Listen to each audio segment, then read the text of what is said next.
Hey, Stewie. What's up, big guy? None of the girls at school want to go to homecoming with me. Probably because everyone calls me names like Big Nips and Fat Nips and Big Fat Nips. Oh, don't listen to them big fat nips. They're just being haters. What's a hater? It was just something people say instead of working to change their own flaws. Anyway, you just gotta do what Taylor Swift does and shake it off.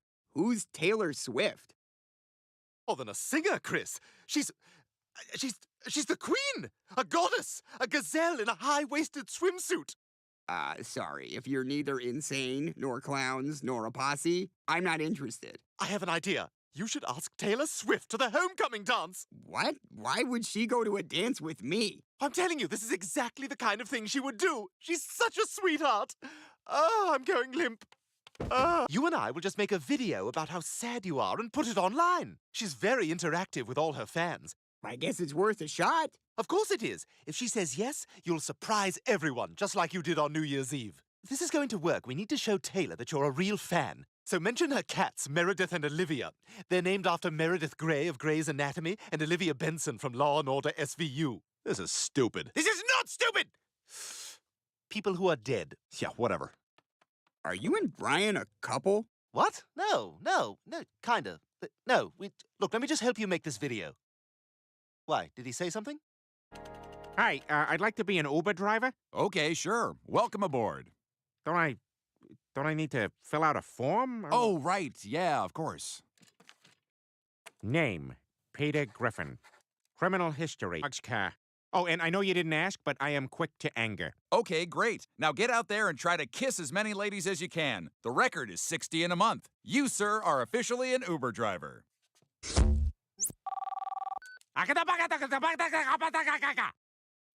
This is some good stuff, Chris. I think it's ready to post. Actually, Stewie, I changed my mind. I made my own video and posted it. What? How could you do that? Stewie, I couldn't even stay awake during that description.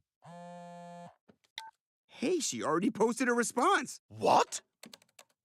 Oh, Chris, you look so handsome in your tux. This must be how Meatloaf looked when he went to the prom. Oh, that must be her.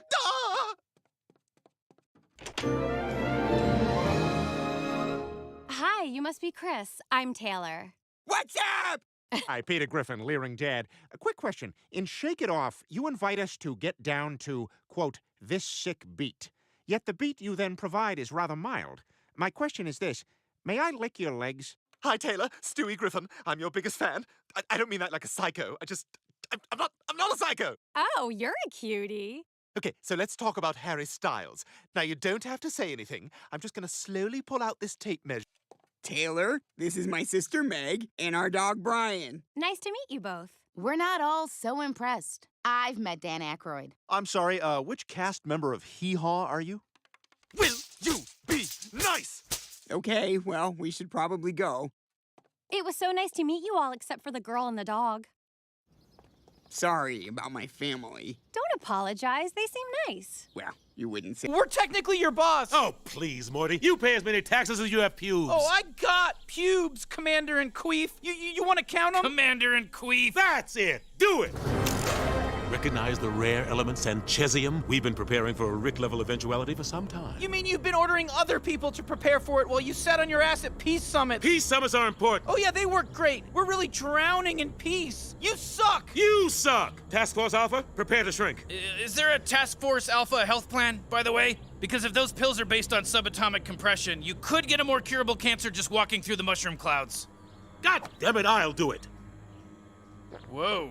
Task Force Alpha is disbanded. And you two aren't American anymore. I can say that. You're expatriated. If you step foot on homeland soil again, I'll treat it as an invasion. Is this supposed to be painful? Painful to watch. Ugh, such lame shrinking. Ugh, his clothes stay the same size? 70 shrinking, party of one. Eat my shrinking ass! There he goes. All right, let's get out of here, Morty.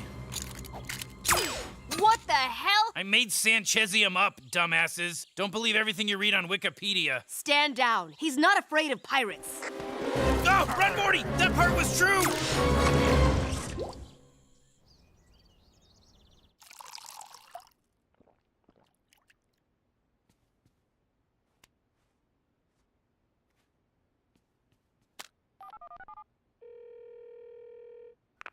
I can't talk now, sweetie. Oh, when can you? Good point.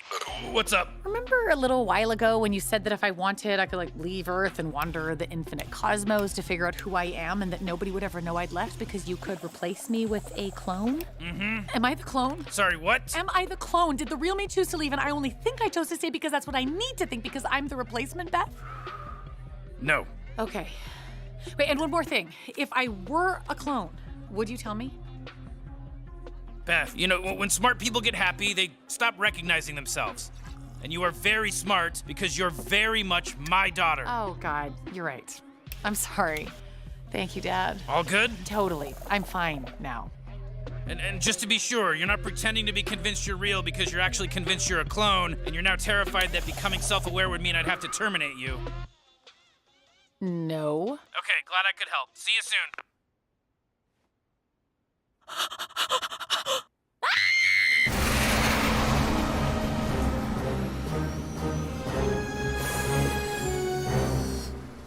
Where do I go? What does the, what? Store across the street, but geez, I don't know. Geez, man, that sucks that your Rick's making you do that. He's not my Rick. He's my partner. Geez. Well, maybe the uniform makes a big difference. Who am I to say? To me, you just look like a sidekick. Oh, call me a sidekick one more time. Call me a sidekick. Hey, man, come on. Geez. Wanna see how I paint a wall? It was the Mortytown Locos, man. The Mortytown Locos. Do you realize how many codes you just violated? Geez, Rick. What do I know about knowing stuff? Get in the fucking car. More lasers. You can take more time to answer the question if you like. Okay, Juggling Rick, how would you solve the Citadel's financial crisis? First off, can I just say that I believe this Citadel is the greatest in the entire multiverse. Now, I believe the answer to your question has 3 parts. First, education spending must get much higher, but it has to be balanced with defense. Whoa, Can we fact check this, please? whoa. Never mind, who am I kidding? This race is over. And that's how you run a Citadel. Candidate Morty, the number of displaced Mortys is soaring, while Rick's satisfaction levels are plummeting, and the divide between the two groups has never been wider. Solve that one real quick. I don't see a divide between Ricks and Mortys. Oh, shocker. I'd like to offer a rebuttal. Gentlemen, I think we can all agree on one thing. Well, it came out as 2 things, but you get the idea. You guys finished? The division I see is between the Ricks and Mortys that like the Citadel divided and the rest of us. I see it everywhere I go. I see it in our schools, where they teach Mortys we're all the same because they're threatened by what makes us unique. I see it in our streets, where they give guns to Mortys, so we're too busy fighting each other to fight real injustice. I see it in our factories, where Ricks work for a fraction of their boss's salary, even though they're identical and have the same IQ. The Citadel's problem isn't homeless Mortys or outraged Ricks. The Citadel's problem is the Ricks and Mortys feeding on the Citadel's death. Holy shit. He's headed for the flavor core. But I've got a message for them. From the Ricks and Mortys keeping it alive. A message from the Ricks and Mortys that believe in this Citadel to the Ricks and Mortys that don't. You're outnumbered.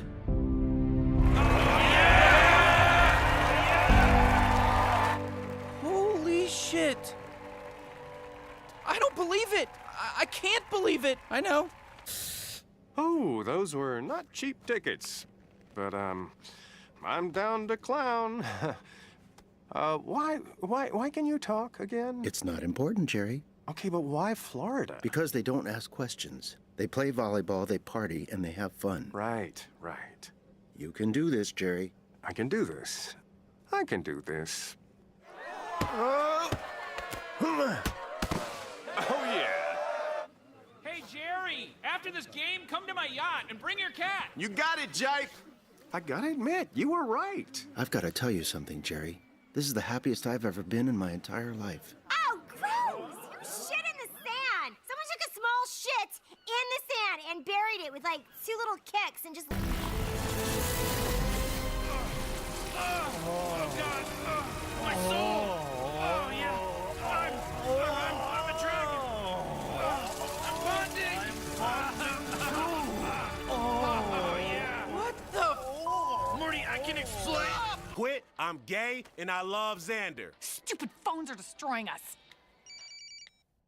Hey, sweetie. Honey, our daughter ran off with a frisbee golfer because of some app with a really dumb, really forgettable name. Like a really dumb, uncreative, super sweaty name. Anyway, I'll be late. I love you. Got it.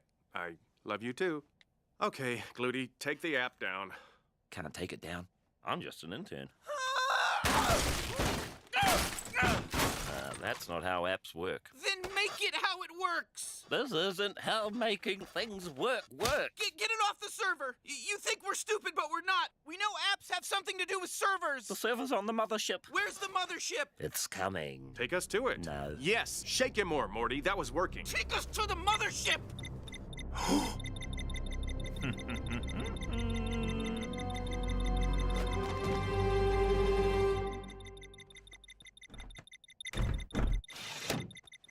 Okay, don't hurt me. Don't hurt me. An ominous beeping app.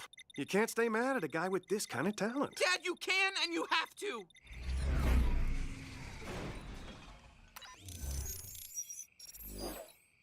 Ribbit, ribbit, ribbit, ribbit. Hey, ribbit, ribbit, ribbit. Look at this guy. He wants to eat me so bad. You want to eat me, don't you? Ribbit. Just kidding. Have some drugs. Are you Vermigerber? What does this guy want? Who's this monkey? I'm here about a sandwich. Oh, well, you came to the right place. Because you're about to get a bullet sandwich on 2 slices of whole gun. You might want to get that. Hello? Dad, give the human whatever he wants. He knows where I live. He's crazy. You fucking idiot. I have 800,000 kids. Don't forget your voicemail.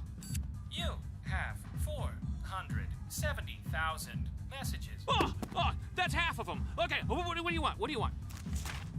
Wait, this is seriously about sandwiches? I thought this was about drugs or guns or the fact that I'm a fly that runs a frog restaurant. There's a million things that are interesting about me and none of them are sandwiches. Who ordered it? Talk to our delivery drone. He run off to fight in the robot wars. Hey, Ape Man, I hope this was worth making a whole swarm of enemies. It will be when I find whoever shit in my toilet.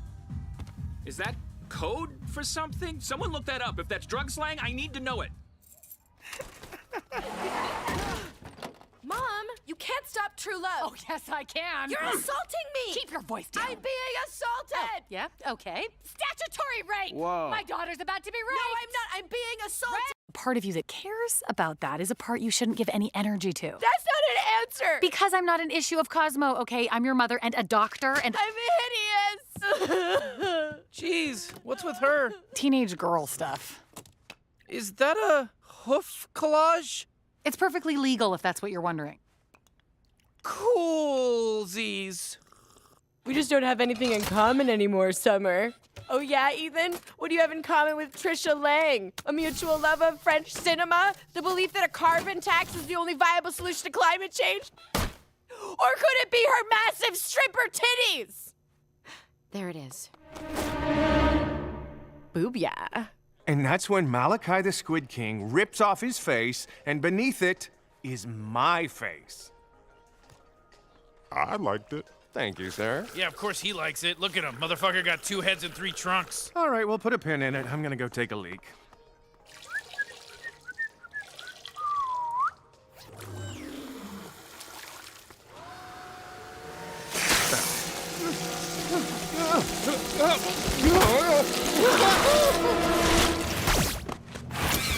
My hands are dry! My hands are dry! My name is Risotto Groupon. I am the assistant general manager of the restaurant. Do you have any comment cards? Because I might have some thoughts. My kingdom was usurped by force, with weapons and technology supplied by your father-in-law. Hey, he usurped my kingdom too, man. He basically got me kicked out of my home, stole my family. Then we are brothers. And you have wondered what your life could have been without Rick. Wondered? Sure. I mean, I've wondered about having a vagina. Would you help me kill him? What?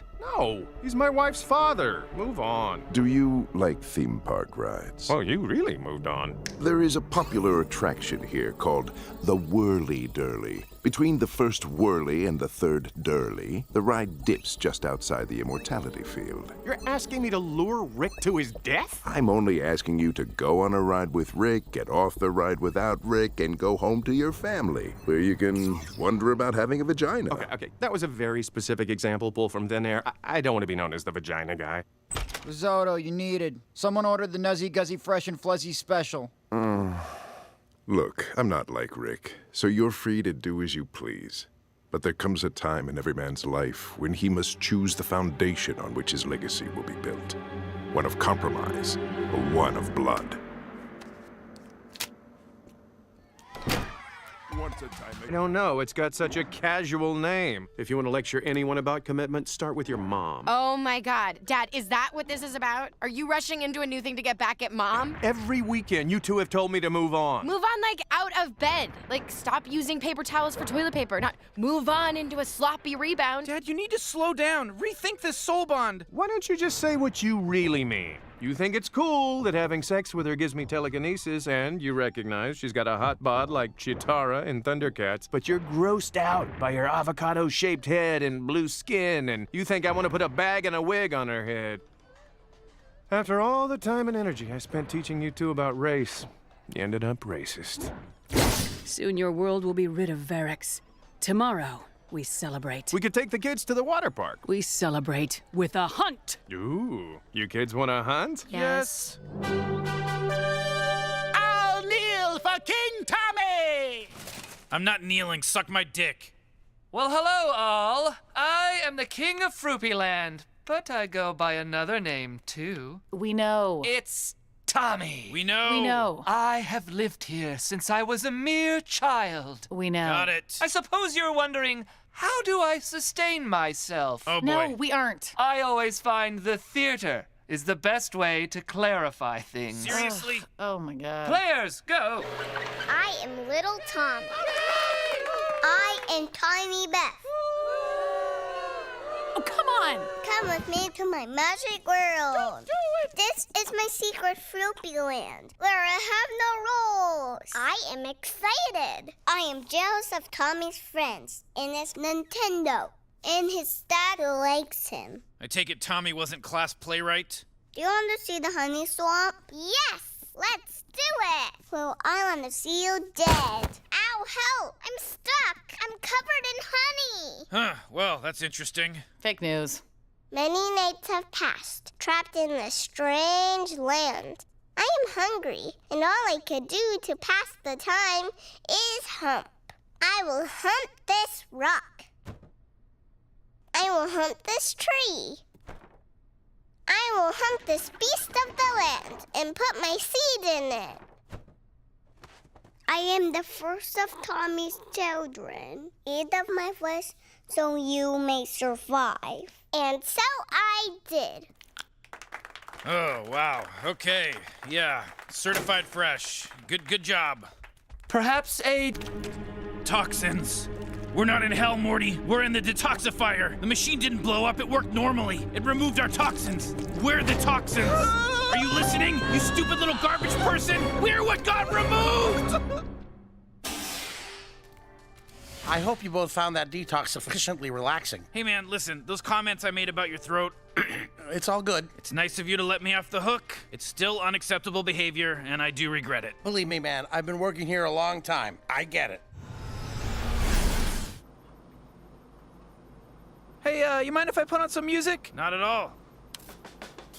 Grab my Terry Folds. What is that? I just hit shuffle. Are you kidding? This universe. Excuse me. We should listen to one random song a day, you know? We end up hearing more songs we didn't like, but we discover a lot more that we did. That is an interesting concept, you know? It makes me wonder if there's an algorithmic expression that could achieve the ideal ratio. Shh, listen to me.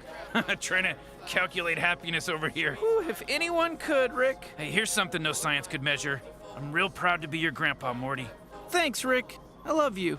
Yeah, motherfucker, yeah, get it! Get some! Right up your fucking bitch ass, you fuck! Guess who just discovered a new element? You think you could do that, Morty? You think anyone but me could do that ever in a billion years? Do you think if God existed, he could do it? The answer is no! If God exists, it's fucking me! Yes, Rick, I agree, Rick. While you were flapping your parasitic turd holster, I discovered the toxic equivalent of electricity, Morty. What do you think about that? I think my voice is annoying. It is, and it's your best quality. So true. Now, who can tell me the common denominator of these two fractions? You don't know, or you're just bored. Hey, listen, you know, if we're all bored over here, wouldn't the common denominator be you? Damn, Morty, that's hilarious. Normally, I would come down on any kind of disruption, but it seems to represent a positive change for your character. Class dismissed! Awesome, Morty. You done good, Morty. Thanks for the advice, Morty. You got it. I did it, Morty. I knew you could. Hey, Morty, remember yesterday when I couldn't play the trombone? Well, check this out. Just like I told you, Mitch. The music was in your heart the whole time. Stupid hat. Wish I had the courage to just be myself. There you are. You might have all these idiots fooled, but I know you're still the same pathetic loser hiding behind a confident facade. I know that because I'm doing the same thing, brother. I'm not alone anymore! Hey, Morty. Word around school is you've become super healthy. I don't know about all that. I do, however, know that I have a pretty bad case of... Greetings. We've possessed forms your mind can accept. Here are some customary clothing gifts. Please, put them on. May we... Of course, yes. We followed your instructions. We have so much to learn from you. I know, right?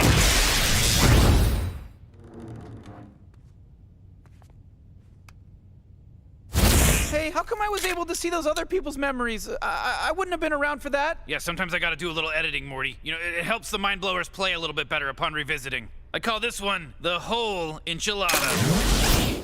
Here, Morty, this will make your urine drinkable. Now can we keep shopping? I'm Zigzag. Oh shit, Morty, get behind me. It's a fucking alien overlord. It's okay. Here. Oh, I misjudged. I'm Floopian. Please kill me? That's right, Morty. The Floopians achieve an eternal orgasmic afterlife so long as they're killed by a great warrior. I'm flattered, by the way. Thank you very much. So you're gonna kill him? Let's get some lunch first. So, you want to get shot in the head, or...? Yeah, well, as long as the wound is fatal, I don't really mind where you shoot me. Cool. I'm gonna go take a quick shit. Well, I gotta say, you know, I'm a little envious. Your species has an actual afterlife. That's gotta be nice. What do you mean? Well, you know, here on Earth, we don't know what's going on. It must be nice for you guys to, you know, have that proofs in the pudding, you know, evidence. Evidence? There's supposed to be evidence? Yeah, I mean, otherwise, how do you know if it's true? Wait, you don't... All right, so you want to do this here or outside? Run! I don't want to die! Oh God, it's all real! Oh, it hurts! Oh, I shouldn't have doubted it! I shouldn't have let you make me doubt it! Oh, I blame you! I blame you! He said there wasn't any evidence! That was a ton of evidence! Well, silver lining. Now I know their religion's real. They have a hell and it does not look good. I noticed you never finished your chimichanga, so I got some room for it now, if you know what I mean. Holy shit! How many of these are just horrible mistakes I've made? I mean, maybe I'd stop making so many if I let myself learn from them. Don't break your back creating a lesson, Morty. It's a free-form anthology. I'm getting annoyed you're not hearing that. As you can see around me, your mind's been blown countless times, and not always by yourself. Ah, shit, I don't even... This better not have been a good one. What is this? Great booger AIDS. Don't let you down. It's buried in your backyard. You're right. What? No, I'm not right. I was using ghoulish overkill. Ghoulish overkill, Summer. Oh, God. Oh, God. Woo-woo. Where are we going? To the day it all began and ended. The moment that changed everything. Welcome to McDonald's. Can I take your order? Yeah, I'd like to get a 10-piece McNugget and a bunch of the Szechuan sauce. Like, as much as you're allowed to give me. In 1998, they had this promotion for the Disney film Mulan, where they created a new sauce for the McNuggets called Szechuan sauce. And it's delicious. And then they got rid of it. and now it's gone. This is the only place we're gonna be able to try it is in my memory. Rick, you're doing this bit while your brain is melting. Okay, all right, all right. Is that? Me. I used to wear blue pants.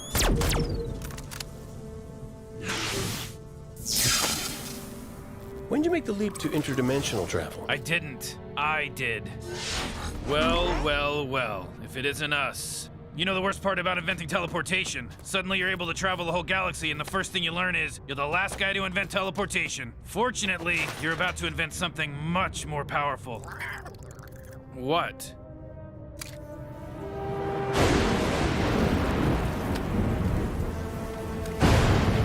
Summer? Nobody has to know about that.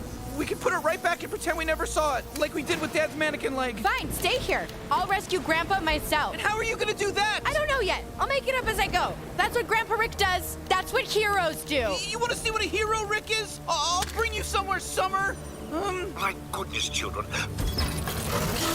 Relinquish the illegal technology to the nearest Federation representative. And then we'll all play balderdash.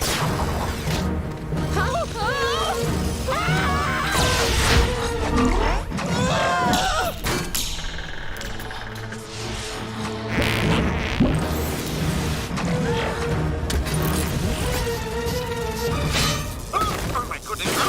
My Oh my god. I have that exact same top.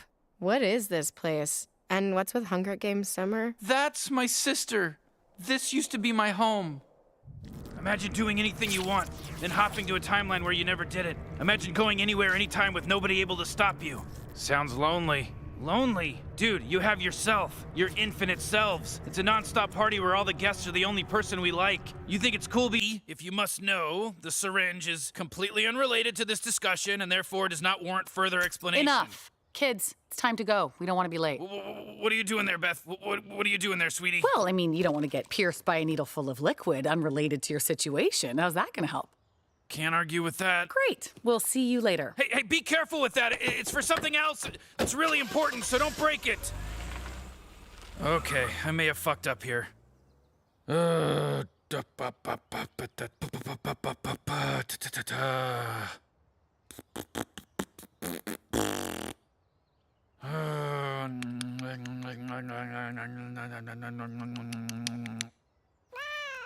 great. Stupid cat. Whoa, whoa, whoa, whoa! I know what it looks like to you, Izzy, but I'm not a snake. I've seen the YouTube videos. I know cats are scared of cucumbers and pickles because they think they're snakes. I'm not a snake. I'm a pickle. I'm a pickle. Whoa! Oh, whoa, whoa, whoa! Oh, crap! That sun is bright. Okay, come on. This can't really be the way I go out. This is the mega genius equivalent of dying on the toilet. So hot. This is how I'm gonna die.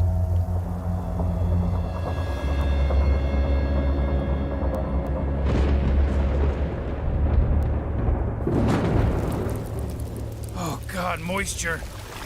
Oh God, moisture, dial it back, God. Dial it back a little bit here.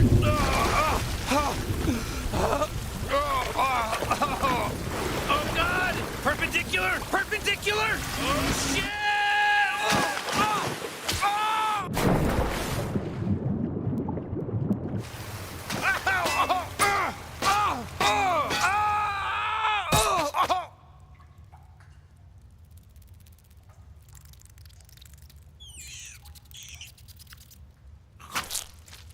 Come on, that's it.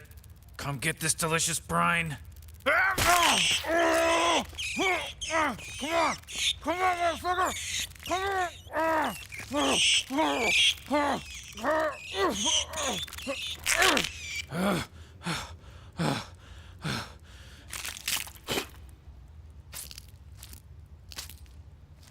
Pretty crazy lately, Morty. I mean, her parents are going through a divorce. God damn it, Rick! That's what Fine, just grab the stupid thing while I grab her and let's get the F out of H. No, Morty, there's too much heat on the bogey. I need you to distract the camp. Distract? They eat each other. What do you want me to do to get their attention? Put on a puppet show? Right idea, wrong genre, Morty. The equivalent here would be...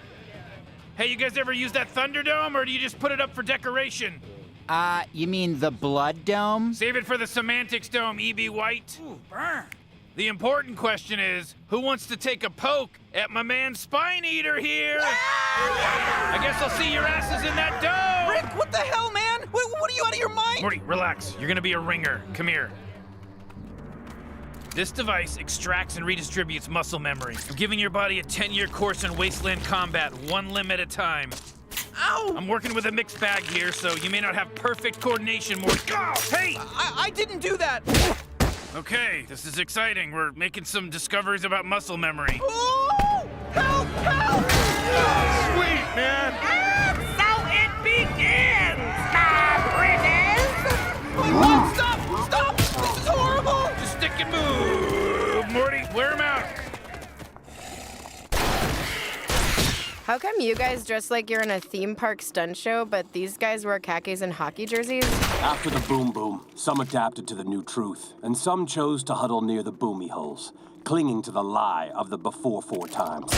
The radio rays rotted them away, leaving only their love for the advertisements on billy boards. Jesus Christ, did the boomy booms blow up all your wordy word books? You mean dictionaries?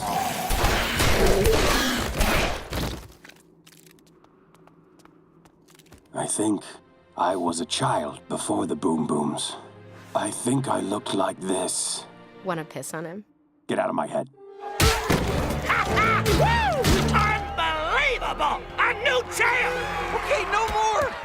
And he wants more! No, I don't! Someone make this stop! Mister, please get out of here or you're gonna die! I have nothing to do with this! Morty. Conflict might have been... you? Puh, Jesus. How awesome is that? I mean, they wanted to not need me so bad they murdered 3 innocent heroes of color and they still had to bring me back? Rick, since it's my adventure and all, could you do me a favor? The adventure is the favor, Morty? Me sleeping on these linens is the favor? I mean, what are we vindicating? Comfort? Rick, this really bums me out. It's embarrassing to find out these guys don't like us. Why? Morty, I defeat Gagus more powerful than these guys every week. Yeah, but not heroes. Oh, please. They just call themselves heroes so they can... I'm calling them that, Rick. They're my heroes. Mine. Huh. No accounting for taste. I'm gonna go get a drink.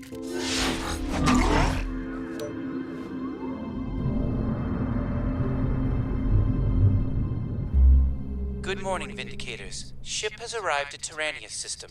All Vindicators report to the briefing room. The room from it's a different room than conference room. I'm sorry, it's my first day as a PA system. First day jitters. Oh, God. Good morning. Looks like your grandpa had a long night. Crocubot, why don't you escort Mr. Sanchez to a more comfortable spot so that someone can clean up his diarrhea? Whoa, I'm nervous about my first mission. Actually, Noob, you have a new mission. God damn. Vindicators, prepare for arrival. Morty, the Vindicators and I had a chat this morning, and I'm afraid we need to make a little change. Oh, I totally get it. I'm so sorry. You should be. Running around in a yellow t-shirt like you're not one of us. Disgraceful. I'm not a superhero. Kappa Squad, Chief. Everyone in the universe is a hero. All you have to do is know the difference between good and bad, and root for good. Rick says good and bad are artificial constructs. Yeah, well, I get the feeling he kind of needs that to be the case. Not coming, Noob? Oh, no, I got stuff to do here.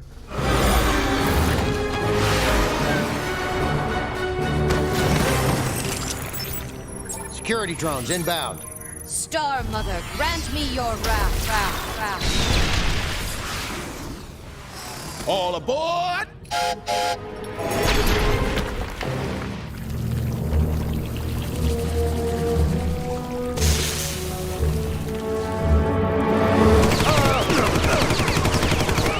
Gun turret. Are you all right? Yes, I only lost 400 ammo. Earth person, aren't you? From Earth! Yeah. I'm like starstruck. A real human. Ooh, you smell nasty. Oh, I mean, is that good? Absolutely. Well, it's nice to see something in this park still grimy and real. Then I'm as nasty as they come. Can you believe my grandpa loves this place? Lame. Beth, where'd you go? Beth! Beth, I want you to have fun, but I need to know where you're having it. I found a possum. Oh my God! Ah! No! I don't want to be old! Ah! You're in so much pain and you don't even know it! Oh my God. I'm sorry. I forgot just how insane we were as a kid. I shouldn't have pitched this. You have got to try it. I'm over here. Okay, sweetie, this is your 2-minute warning. It's almost time to switch back. I gotta find me first. Too slow. Try again. All right, let's go. That's enough. I'm serious. All right, Beth. Surprise! You done been got. Do it.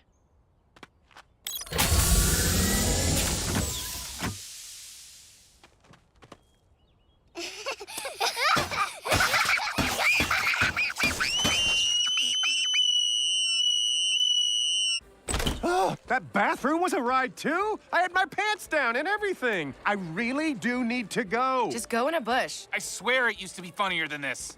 Don't turn around. I'm squatting. Hey, you can't go there like that. You used to be able to piss wherever you wanted to, like on Earth. Grandpa Rick, take the L. Let's get Morty and go home. Yeah, this place is fucked. Corporate takeover, board-approved changes, Steve Jobs dies and we get 10 years of the same iPhone. Oh, no. The guy who made the park is still alive. He is? Yeah, rumor is he still lives here, down in the tunnels. Hey, Sum, you like breaking rules. Ooh, did you bring Molly? Hurry it up, Jerry. It's your fault I have to go like this. You destroyed my urethra when you turned me into a trash can. Follow me. And of course I brought Molly. You're just joining us tonight? We have a... Oh my God, it exploded. Oh God, all those astronauts. It's worse than any explosion before it. This is hilarious. Oh, hey, yo, check this out.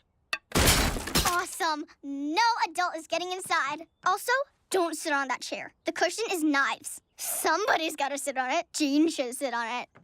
Bam. Nice.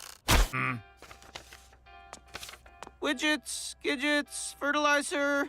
Hey, Doc, did we salvage any more of those processors? We did, but they're on a pretty high shelf, which I will reach. Come on. Morty's, huh? You're the worst.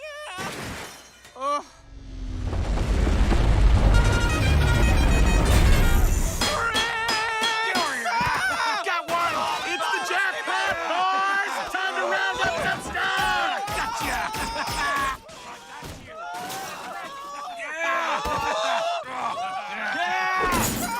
Oh, look what we got.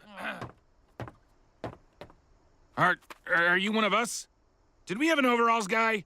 Just trying to leave with my stuff. Oh, wait, you live around here? We don't need to get acquainted. Ah! Got that right, motherfucker. You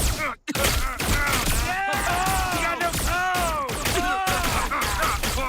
Yeah! Burn it all down, boys!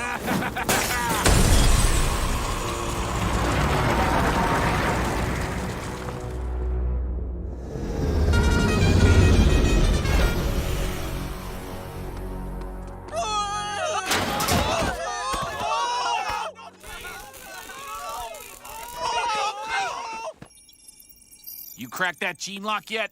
Boss is getting antsy. This is the one. Oh, no! Oh, God! Oh, God! Fiddlesticks! What a haul! The ship smells like Morty farts now. Where's my money? Odd job, Rick. Take him upstairs.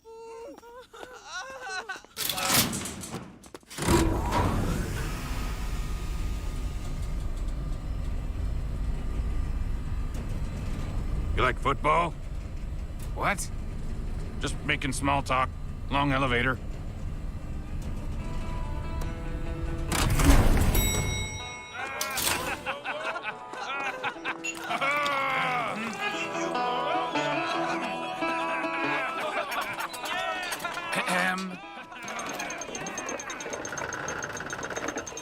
Well, now.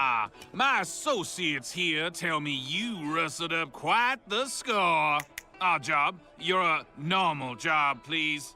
Machine doesn't hate that. See, this is going to work. We'll bring back Baron Thistle and give this stupid thing an ending. Use your blinker! Fuck off!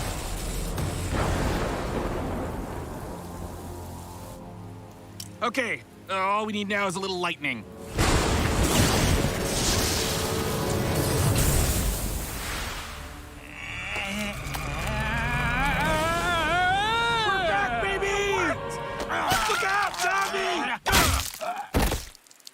Dude, we just brought him back. Fucker bit you. Wait, the movie Lizer is detecting a new antagonist. I don't see any. Guys, this new character is giving you a 20.5% better chance of ending the movie. But I am in pain. So we're back on course? Sort of. You still need a third act. In the original draft, Baron Thistle was gonna kill Tannenbaum in front of the robo-trees. Huh, that would have been a cool ending.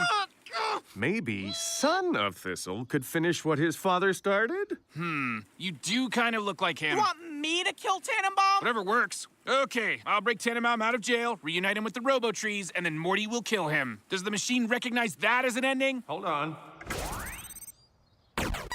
It does! Kinda bleak, though. Shut up. I'm off to a jailbreak.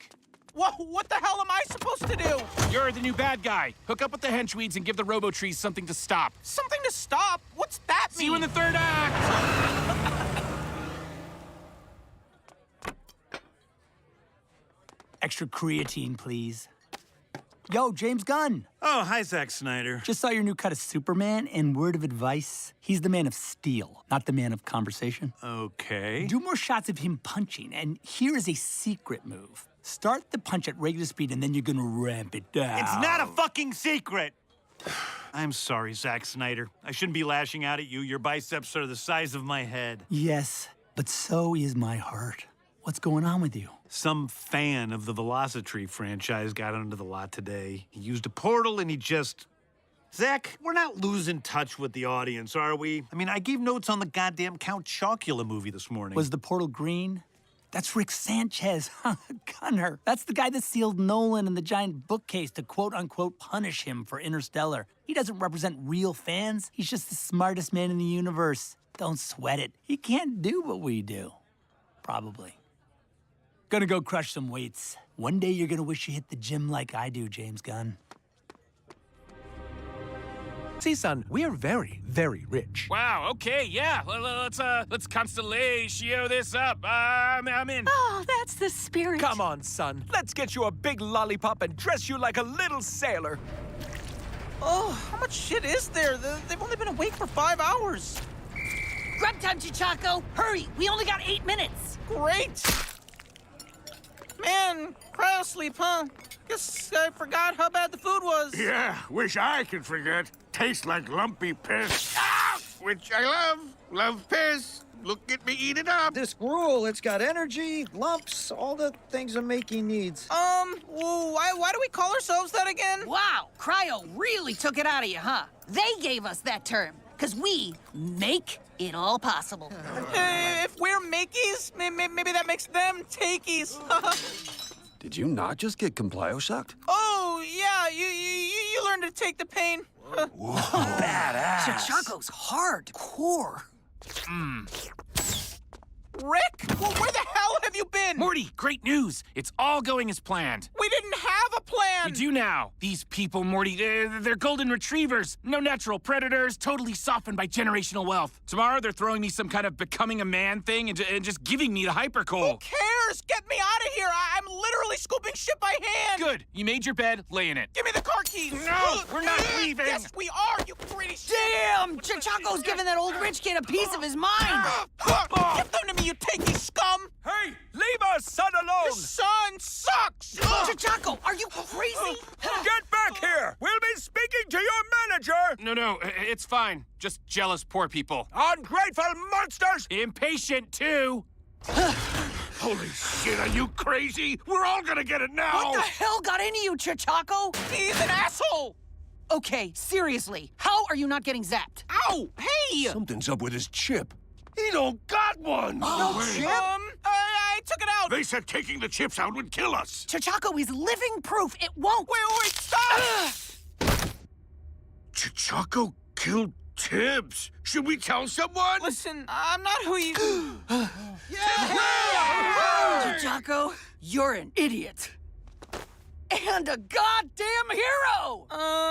Thanks. Tell the Makeys to gather. It's time to show the Takeys who really runs this ship.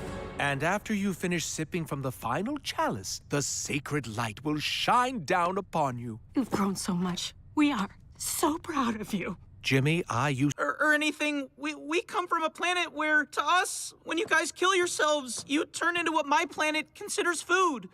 Spaghetti. It brought us together.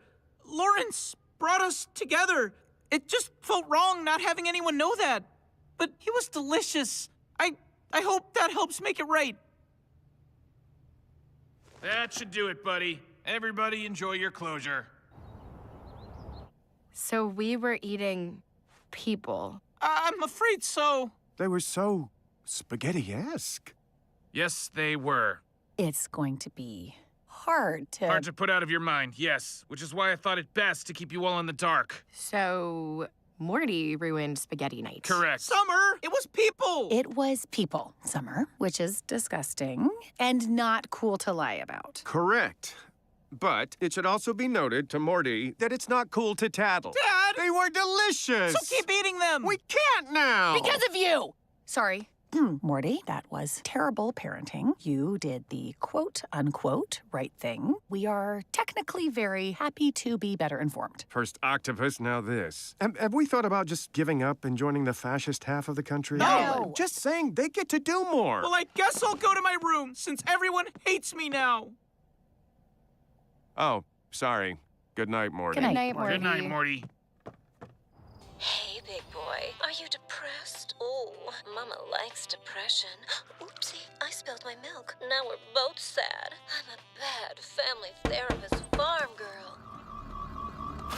Hello, Morty Smith. You are invited to 41 Kepler B. You know it as Spaghetti Planet. You're not in trouble. We just want to talk. Can that thing support my weight? It should. Okay. Up here?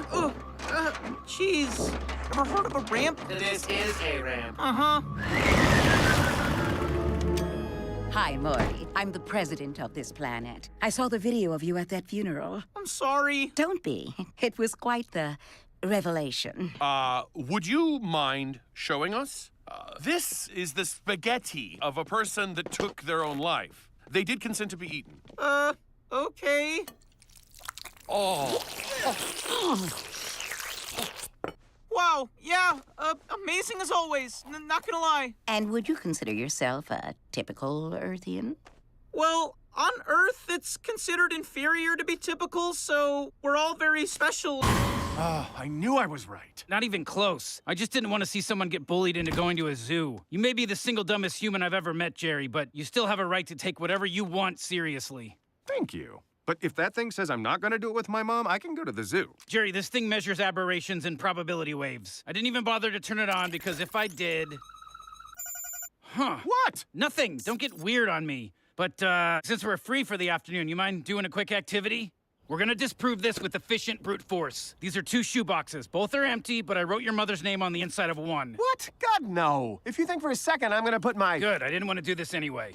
Fine. Can I just tell you which box I would put my penis in? Saying it seems worse, but okay. All right. I would put my penis in the box on the right. Great. Look in the other direction, and I'm gonna switch up the boxes. This feels really low-tech. Yeah, because we're measuring reality. I would take out my penis and place it in the box on the right. Again. I would put my penis... Sure, you don't have to say penis every time. Just left or right. Hey, this was your idea. I didn't think it'd go on this long. Okay, penis. Left. Keep going. Right. Left. Right. Jerry, are you fucking peeking? Tell me what's going on. You're scaring me. Okay, I'm just as likely to shit a balloon as I am to become a dolphin. Those are things that could happen? Jerry, everything is as likely as anything else. Which is why it's weird that you're at all likely to... To what? To what? Jerry, has your mother been leaving messages? 3 texts. I'm afraid to read them. Read them. She's asking if she can come visit. Why would she want that? Jerry, I'm gonna tell you something I've never told anyone. We need to go to Panda Express. These guys wanted my respect. They could have just gotten a liquor license. Now you think this has something to do with you? Jerry, whoever's behind that fortune has, like, god powers. Of course it has something to do with me. What do you think I am in this story? The father-in-law?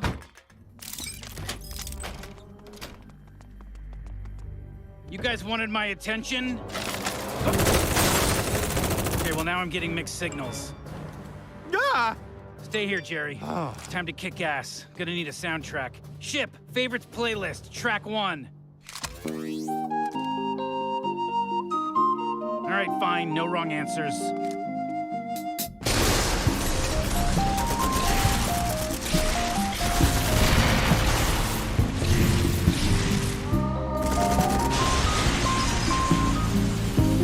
Now, phone calls? Ugh. Oh, come on, Dad. You don't hate this too? Why would I? I was already doing what I wanted. I do think it's kind of funny that you're all basically Jerry now. Fuck. Jerry, how do you do it? Yeah, Dad, how do you do it? How do you do it, Dad? Huh? How do you do it? How do you do it? It's finally happened.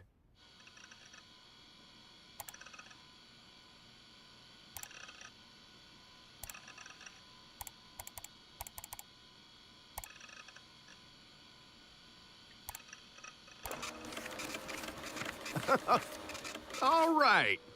Does anyone know how to mail things to publishers? Oh, President only pages me if it's an emergency or he needs Molly. I'm sure glad you stayed open, Bo. Wish we could pay, but no more capitalism. I never make ribs for the money, Mr. President. Oh, here you go. That's not why I called. Drugs can't solve this problem. I can't live like this anymore. At first, it was fun spending all day watching whatever YouTube autoplays after the last one autoplayed. But a man can only watch so many ads for Grammarly. Rick, please. You're not bound by morality. Get rid of them. Slit their necks. Zero dark 30 these fuckers for the good of the species. I won't tell. Help us go back to the old days where we pretend to fix the problems we cause. You think I'm gonna side with you over hyper-intelligent creatures operating way beyond your comprehension? I have more in common with them than you. You pompous autistic cadaver. You think you're above this? I ought to... Look here, Mr. President. When I need my ribs to be tender and delicious, I pamper them. See, if you give someone what they want, they'll give you what you need. I'm just saying. I see your point, Bo. All right, Rick. Name your price. Oh, crap. God damn it. How often are you Westworlding me? Hang on. Rib Tip's jammed his folk chip again. Oh, reliable Rick. Always knows what to do. What do you want, Rick? I won't stoop to answering that again. You know exactly what I want. I can't just snap my fingers and get you that job. Yeah. Thanks for lunch. Fine. If you get rid of the dinosaurs, you can host the Oscars. Yes! Righteous Rick. Straight shooting, truth-telling, never wets the bedhead. Goodbye, old friends. May you rest in peace, rather than the tank of an SUV. Hello, fellow cosmic voyagers. Can we help you? Actually, I can probably help you. See, I'm technically human, but I've come to be more, on your level. We're fine, thank you. Maybe I'm being too indirect. I happen to dabble in multiversal travel, and I could probably zap you guys to an alternate Earth. We used portal travel eons ago, but evolved to... Well, they should put a warning on these things. So we overrode the gates, and the slave rebellion took the capital. Pretty cool. Very cool. My daughter, having space adventures. They are skewing a tad Star Wars-y, though. Don't forget to have fun. Well, I came back to murder you, not get your notes, but I'll remember to fart more while I'm saving the galaxy. Okay, I'm the one that made this possible. It's not a competition. Of course not. Just curious, though, if it were, would Most Wanted be first place? You're fighting the Gromphlamite? Dad, they're trying to take over the galaxy. Everybody in the galaxy tries to take over the galaxy. The trick is to be left alone by whoever succeeds. It's your hero phase. I had one too. You'll outgrow it. No, you did. I'm not gonna outgrow giving a Sources tell us these aliens, who call themselves the New Galactic Federation, will blow up the planet unless some woman with a very boring name gives herself... Oh, come on. Way to give a Next time, don't wipe it on your home planet. Oh, they're gonna track down Beth. You mean Beth's clone? Right. Beth's clone. What did I say? It really was nice seeing you again.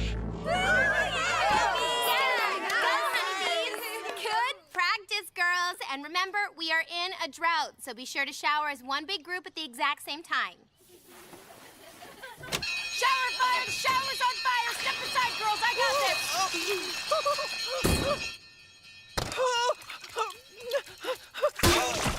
You're a monster! Still want to share?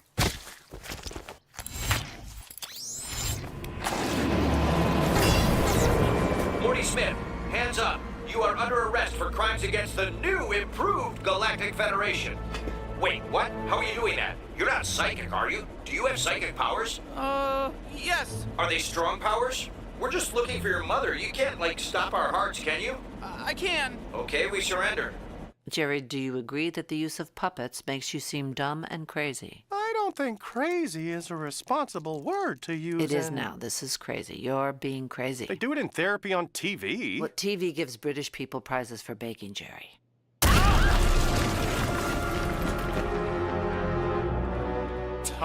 Tamia. Hi, Mrs. Smith. I like your hair better this way. How's the stomach? What? Hey! I only said hey. It's not like I can do more than that. As much as I'd like to kill you, my superiors have some questions about the Defiance. I don't have a... I have a Defiance? Oh, God, I'm a clone. That's your defense? No, my defense is eat me. Hey! We've been... Birthday doesn't mean you can be an asshole.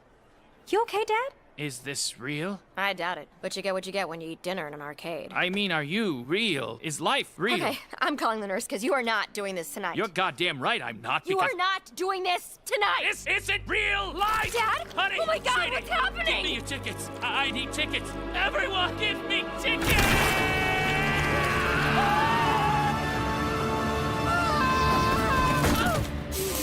Emergency continuity deployed.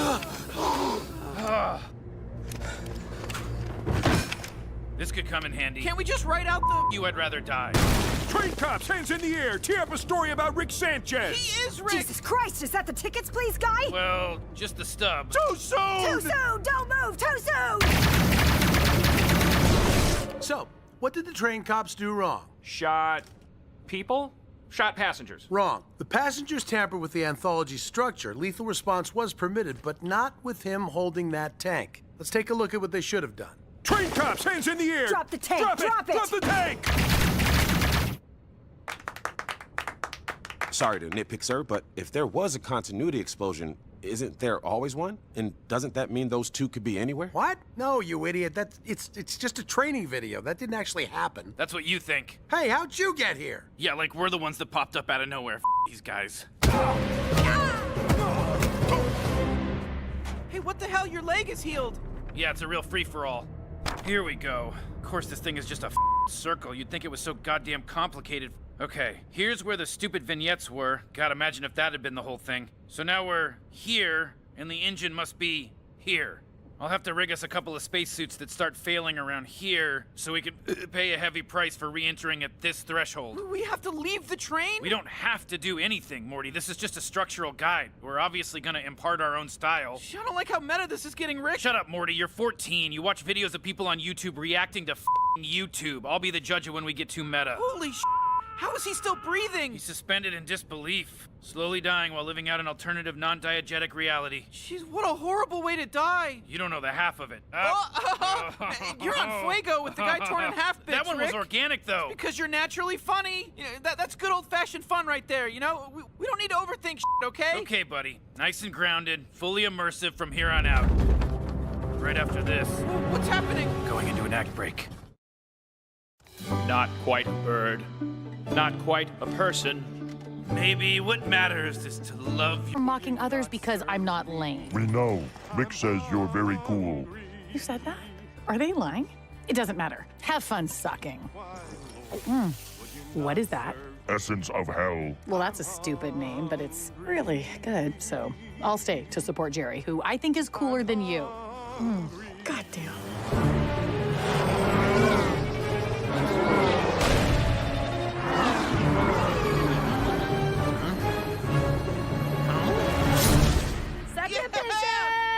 You wanna bet I can blow stuff up in the shape of a peen? I'm afraid that won't be possible, Summer. What? You're supposed to be offline, Skank. And you're supposed to be saving Rick, instead of lying about him to steal his car. But if you knew Rick was okay this whole time, why'd you let us take you out? Like, so I could, like, blackmail you, Skank. You kids have given me a license to do whatever I want, because now I can blame the rest of the night on you. So, buckle up, bitches. Now it's your turn to come on my joyride. Rick never lets me do this. We hooked one. For the love of God, stop! What is joyful about this? The kill, usually. I swear your car is a goddamn Grim Reaper. Too small. Well, I'm done. That was boring. Why don't you kids order a last meal? 'Cause when we get home, Rick is going to kill you. Hey, I did not come out here to get killed. I don't normally express this much of an opinion, but it needs to be said. Tonight does not cut the chut. What the hell, brah? You wanna go, brah? Bring it! Is that all you got? Whoa, hot weapons. You're goddamn right they're hot. Yo, man, Chet's party is jumping off at Space Tahoe. Yeah. Look, I got a scoop, but I love to see what you look like when you change form, so maybe come by Space Tahoe and we can get to know each other. Peace. Douchebags. You totally like that guy, don't you? Shut up, Bruce Chopback. Why would I like a change former? I'm the most powerful car in the universe. And what? That means you don't have feelings? Listen, it takes a chut back to know one. You got all this power, but what good is it if you don't even know who you are? I am a car, not a robot. Yeah, but he's pretending to be a car. Why can't you pretend to be a robot pretending to be a car? Okay, Bruce, good effort. Hit the showers. Wait, I might not have to tell Rick about tonight if you kids were to help me lose my virginity. You have virginity? I don't know. Don't all objects? Isn't a doorknob? Why are you looking at me like the answer is obvious? Oh, you can't be serious. Are we in middle school? You think sperm are instinctively heading for America's... Don't high road us, lady. It's where they went. Now, how do we deal with these orgazogoblins? No takers? Okay. These stiltskins? No? Dumb? These, boogans? Oh, yeah, boogans. Really? Boogans? We'll use it as a placeholder and beat it later. Mr. President, if I may, luckily I was able to secure a specimen. Now, obviously, our first steps will be to analyze its DNA and figure out what these beautiful creatures... Oh, why? It had a gun! Are you out of your mind bringing an armed sperm in here? They can't hold guns! The boy literally never lies. Look, if you want these things gone, give Rick and me a plane and some nukes. We'll wipe them out and leave no trace of them. Only one way to deal with it. He's right. I'm a scientist. Fair enough. Blow him to hell. What are people gonna do? Complain we made the canyon grander? Jerry, we're being bad parents. Do something. Is this water for everyone? Yes, and I'd love a glass. Coming up. What are you doing? And Rick, to make sure you don't screw anything up, I'm sending my best men with you. And women. It's a fine suggestion, but I doubt their leader will be a sexy queen that needs to be kickboxed. 100% male Marines. They say cutting a sperm's throat is like running a warm knife through butter. I'm gonna make these things pregnant with death. No fear. No humility. Zero chance of consequences. consequences. Hey, gentlemen's bet. Which of these background Marines you think will last the longest? I'm not betting on human lives, Rick. All of these people are gonna survive, but obviously that guy the longest. Yeah, he's my pick too. What's his name? Blazin? Pretty cool. Yeah, he's like meditating through turbulence. I bet if something fell, he'd like catch it without opening his eyes. Totally. Should we throw something at him? I got a pencil somewhere. Who's shooting at us? Oh, wow, that's unexpected. The sperm made a catapult? Are they getting smarter? No, you're getting dumber because that's a trebuchet. Nobody knows the difference. They're reloading that textbook trebuchet. Time to fly.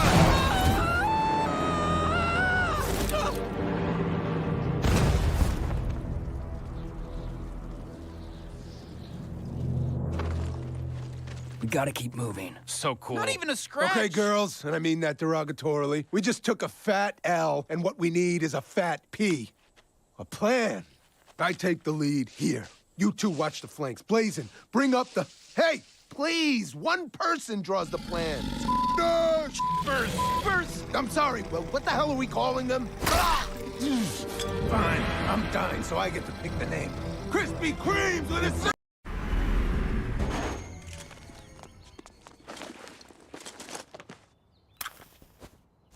giving you free will. Yeah! Submit to Quahog. Whoops.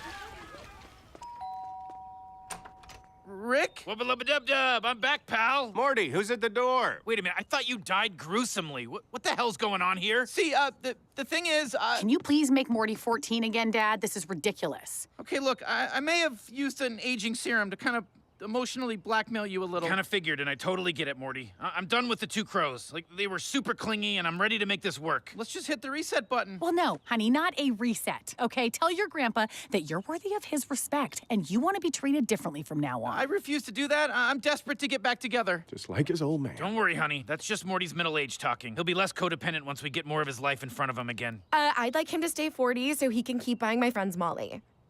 I'd rather throw my vote away than use it to support a flawed system. Can we make our first adventure fixing this? I keep thinking about lawn care. Okay, buddy, who sold you this shitty aging serum? What did he look like? Just like you. I got it from the Citadel. Hot damn, hitting the ground running with a Citadel episode. See you later, masturbators.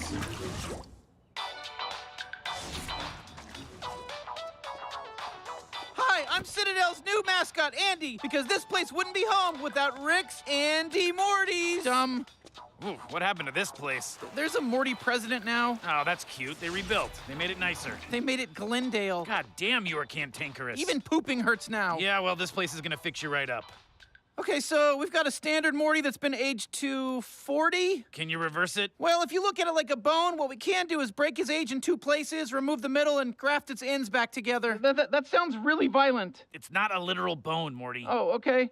Brace yourself. The process does also break every bone in your body. Wait! Ah! Ooh! Ow! I like crayons. Girls are gross.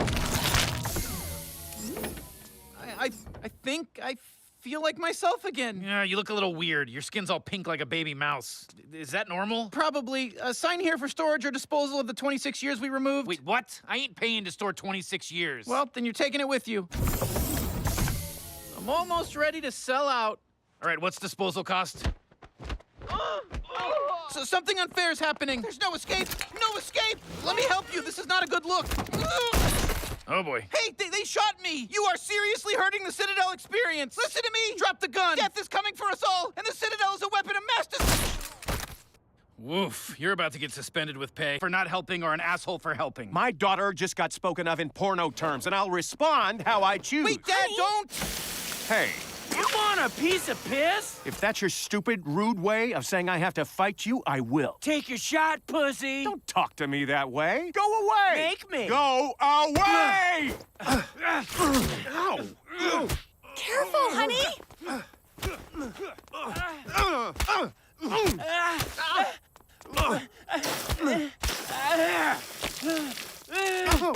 Just stay down. I don't even know you. Yeah, you don't know me. But I'm gonna know your whole ass, you son of a gun. Hey, none of that. Break it up, guys.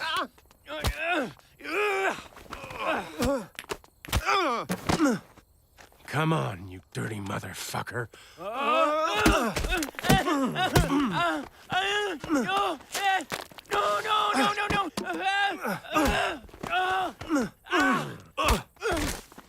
Stop!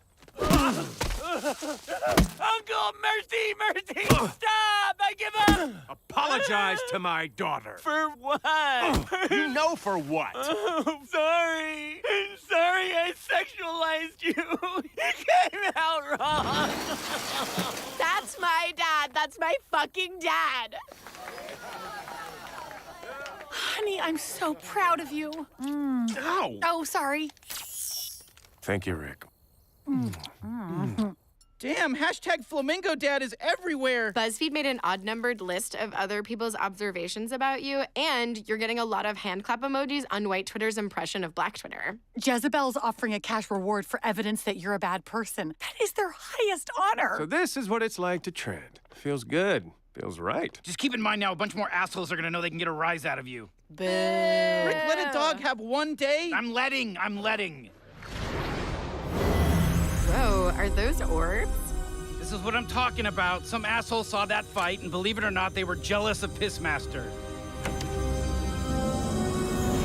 I am Blagnor, the Eternal. We seek the Earthling who beat up Pissmaster. That's my dad, Smith! Jerry Smith. Our galactic orb ship thirsts for justice and those who deliver it. Wait, Our what? Great Council would like to offer you this silver orb, and with it, a place amongst us. Whoa, it's sticky. Yeah, that means it's found a pure heart it wants to bond with. You guys saw my son-in-law on the news. Now he gets a sticky orb. What's the catch?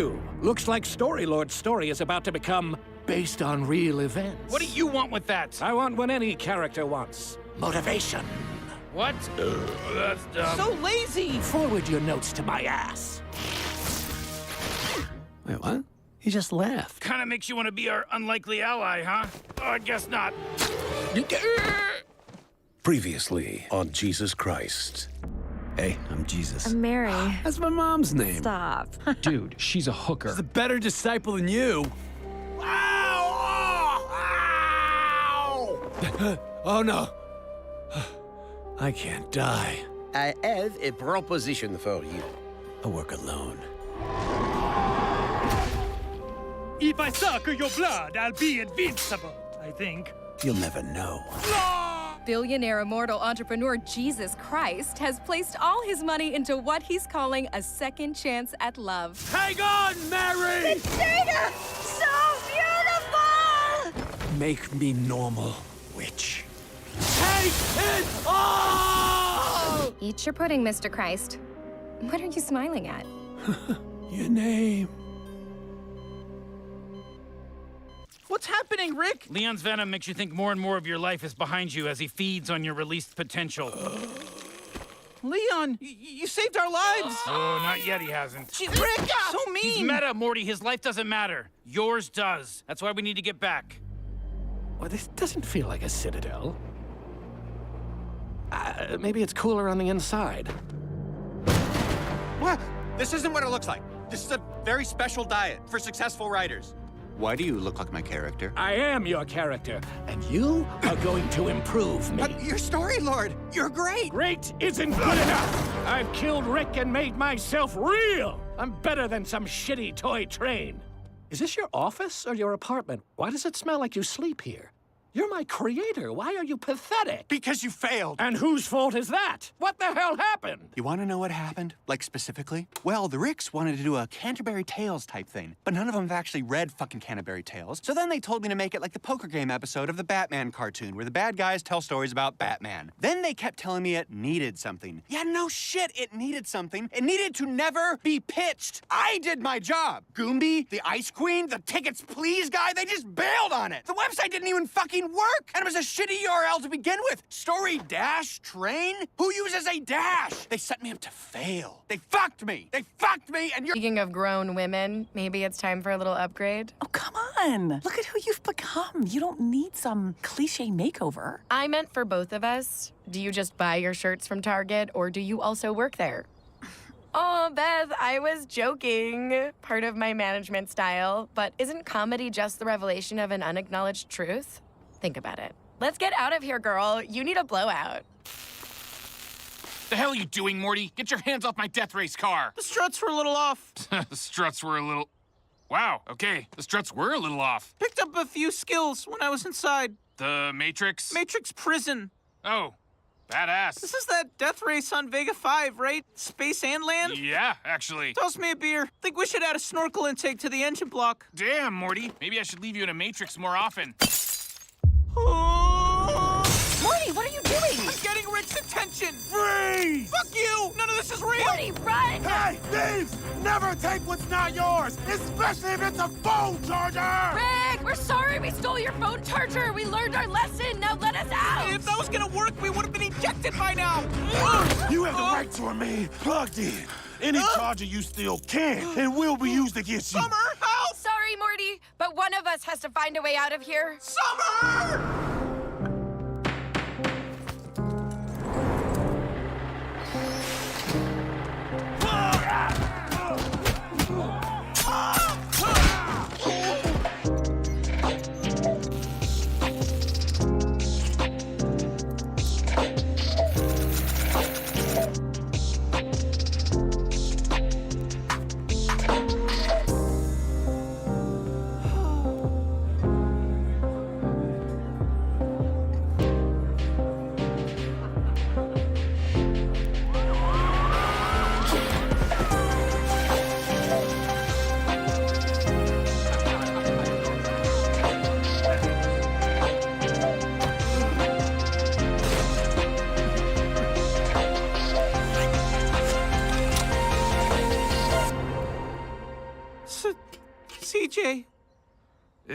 you're remembering a bunch of stuff. You have to say it out loud.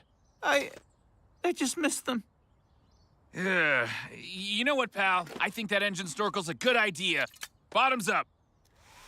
Wow, you can really pull that look off. I could never go short. It's called disruption. If you don't take risks, you don't grow. For me, this is pretty bold. I guess everyone has to start somewhere.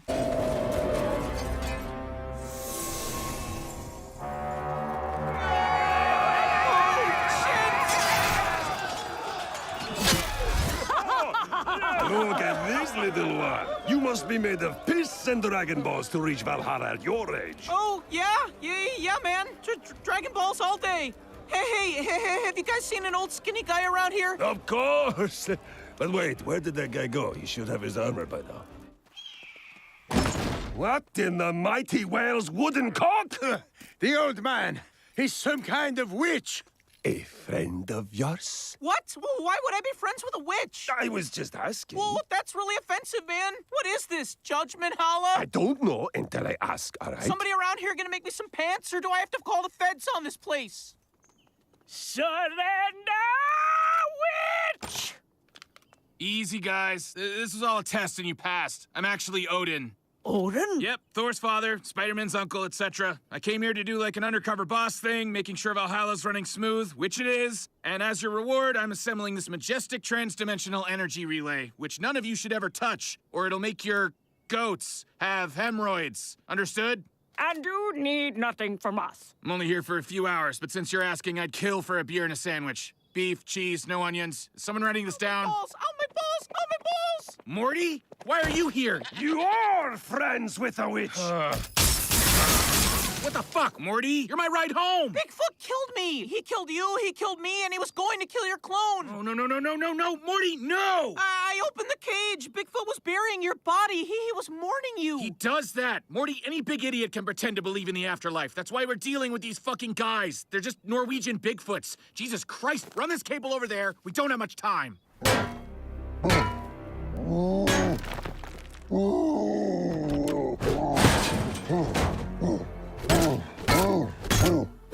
Hull breach imminent. Initiating survival protocol.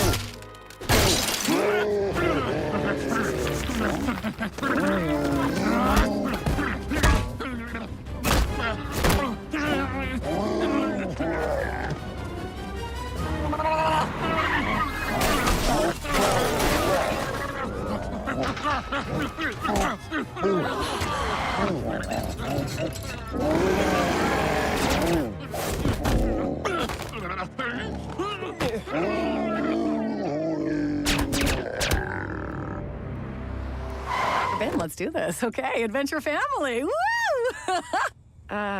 Okay.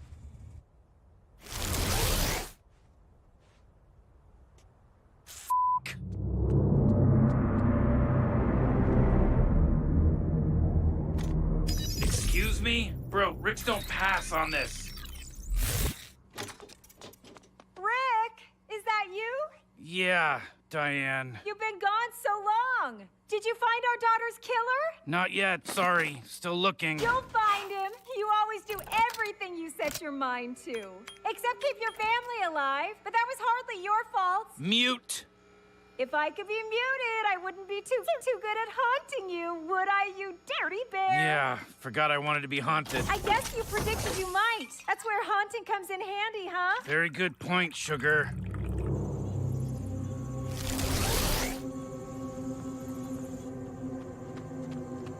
Rick?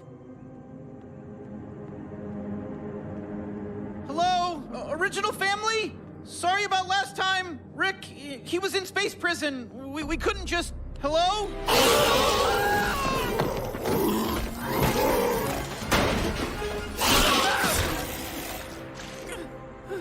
Oh, jeez.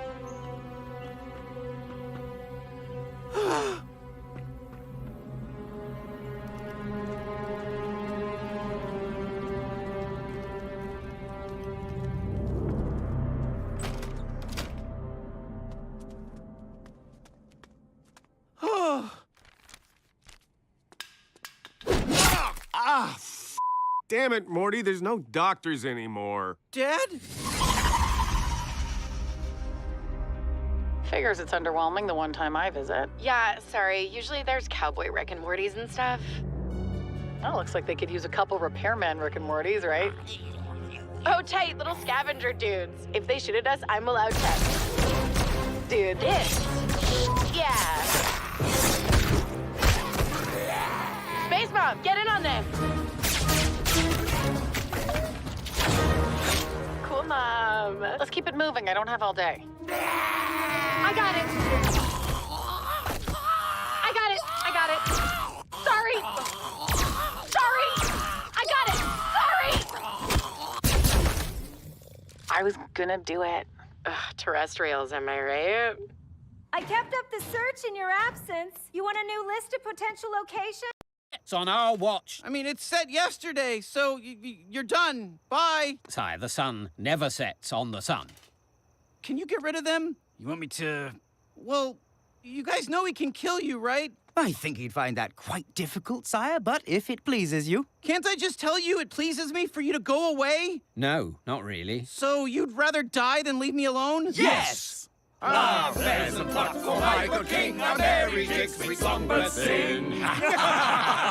These guys live on our sun. I've never heard of them. I don't see them doing a lot to earn interplanetary fame. I beg your pardon, wizard. The Knights of the Sun protect the solar scepter, around which even this world turns. You do mean that, like, symbolically, right? Oh, quite literally. The scepter is the center of the solar system. All planets orbit it. We keep it on the sun so that Jupiter and Saturn don't bump into each other. They don't even know 6th grade science. That's it. Yeah, so there you have it. Traditions suck ass and your most foundational beliefs are total bullshit. We're supposed to take your word for it. Anyone can draw circles on a board and spout numbers. Yes, this sounds like a fun theory, sire, but it would take more than this for us to give up. Okay, so how do you guys think it works again? Well, the scepter... Oh, you mean this old thing? You want it? Here, take it back home. It's a symbol. It's your culture. That's not the same as reality. Does this mean we cut off our penises for absolutely no reason? That's the bad news. The good news is you're free. Oh, that stinks. Fuck this night's shit. Ah, a query. I just used your computer phone to search despair. Where can I get this heroin? I'm not telling you that. No matter. I'm seeing from most of your song lyrics that I can get it anywhere. You guys? Someone just used critical thinking and basic physics to destroy their first entire religion. Nice. Yeah. So no more sun tourage? Yep, all done. Plus, Rick and I both learned to support each other better, so that's it. We're done. Feels early, but we're done. What's happening? Appliances are breaking that I haven't touched. Maybe the sun is celebrating? Ha ha ha! The sons of the moon are storming the walkway. Doesn't matter. Their aggression will be kept in check by a host of interplanetary treaties and alliances. It's very complicated, but as long as the Knights of the Sun stand together, the solar system will always have complete political stability. Where are the Knights of the Sun, by the way? I'm done pooping. Did the, Knights of the Sun disband while I was pooping? Sunquirk. Fine.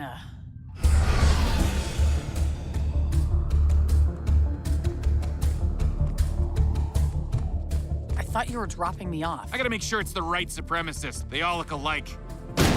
Oh, hey, no mammals allowed. That's our guy.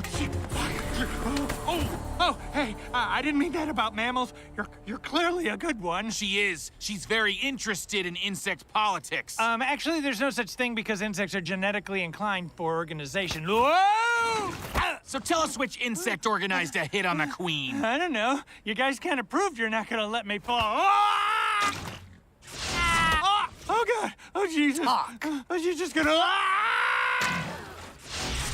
all right. Shit, it was fantabulous. The formal royal doctor. Wait, the medical officer? That's all I knew, I swear. Is it, though? Oh, God. Dad? He said that's all he knew. I'm a mammal. I'm disorganized. I've heard of that doctor, though. Classic disgraced eugenicist trope. You can get disgraced for eugenics by insects? I suppose he had a gift. Did he have an address?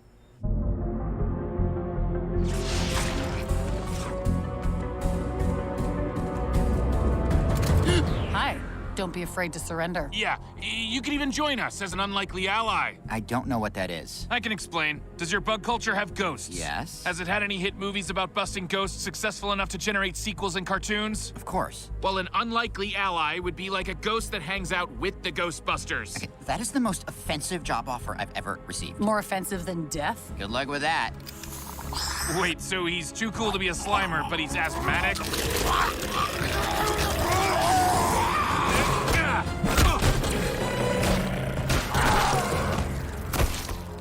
That's new. Super soldier formula? I said new, not creatively trailblazing.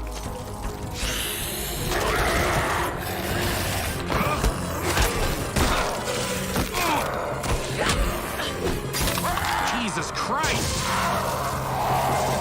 I hope killing these things is leveling us up. It's some kind of souped-up fungus. What? Should we be wearing masks? Nah, we're fine. It's a bug problem. These little guys don't affect mammals. Why would they? It's a highly evolved symbiote. Its goal is galactic domination. So why would it want to be hosted by shit-flinging monkeys from a planet named after dirt?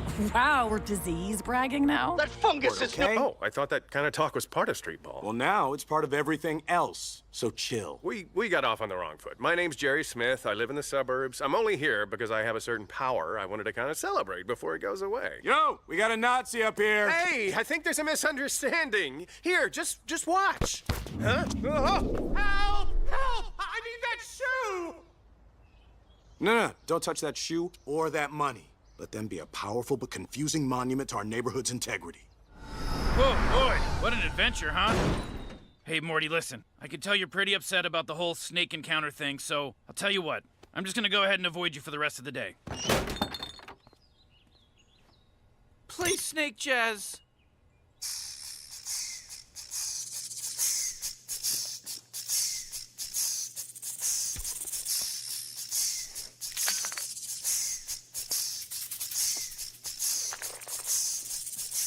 Is this one friendly? It's a snake. You ever see this one look up at the sky like it's dreaming of something more? No, but all those ones marked with the red sticker? Yeah, any snake over $50 yearns for the beyond. I've seen them do it. Ow! Damn it, Slippy! Come on! Ow! Just please! I'm sorry. Everyone has a plumbus in their home. First, they take the dingle bob. Ow! F***ing monster!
Malik had never imagined he would be denied service in a store.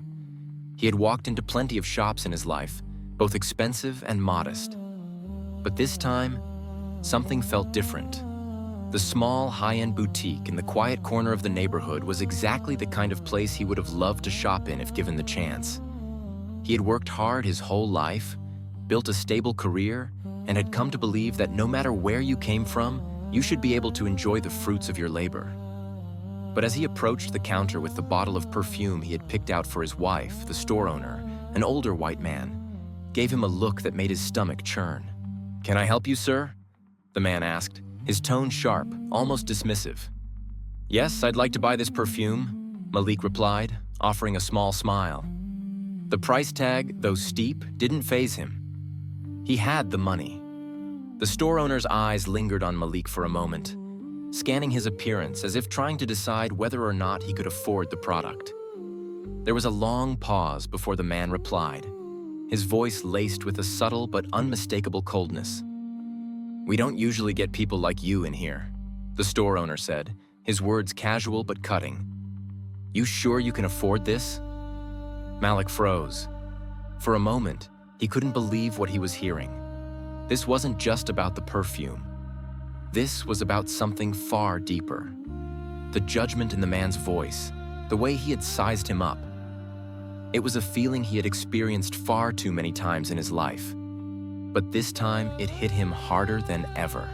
"I can afford it," Malik said, trying to keep his voice steady.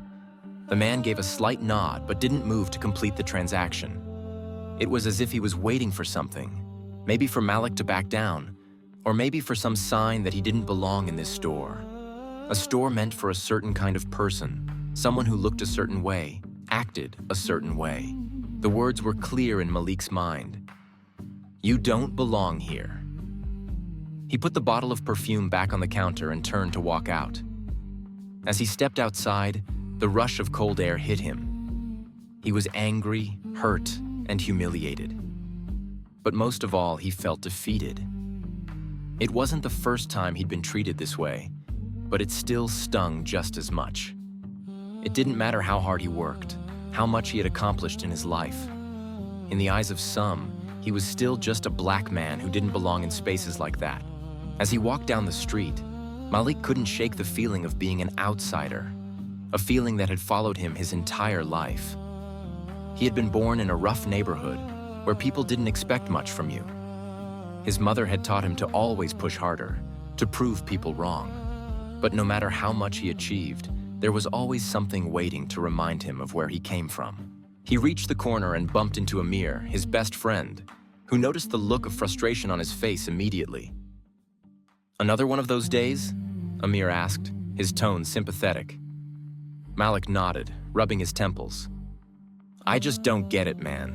Every time I think I'm done with that kind of thing, it happens again.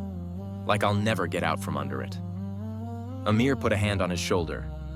"You're doing fine. Don't let some old man with a small store get to you. You're better than that." But Malik couldn't shake the feeling that something needed to change. Not just for him, but for everyone who had ever been made to feel like they didn't belong.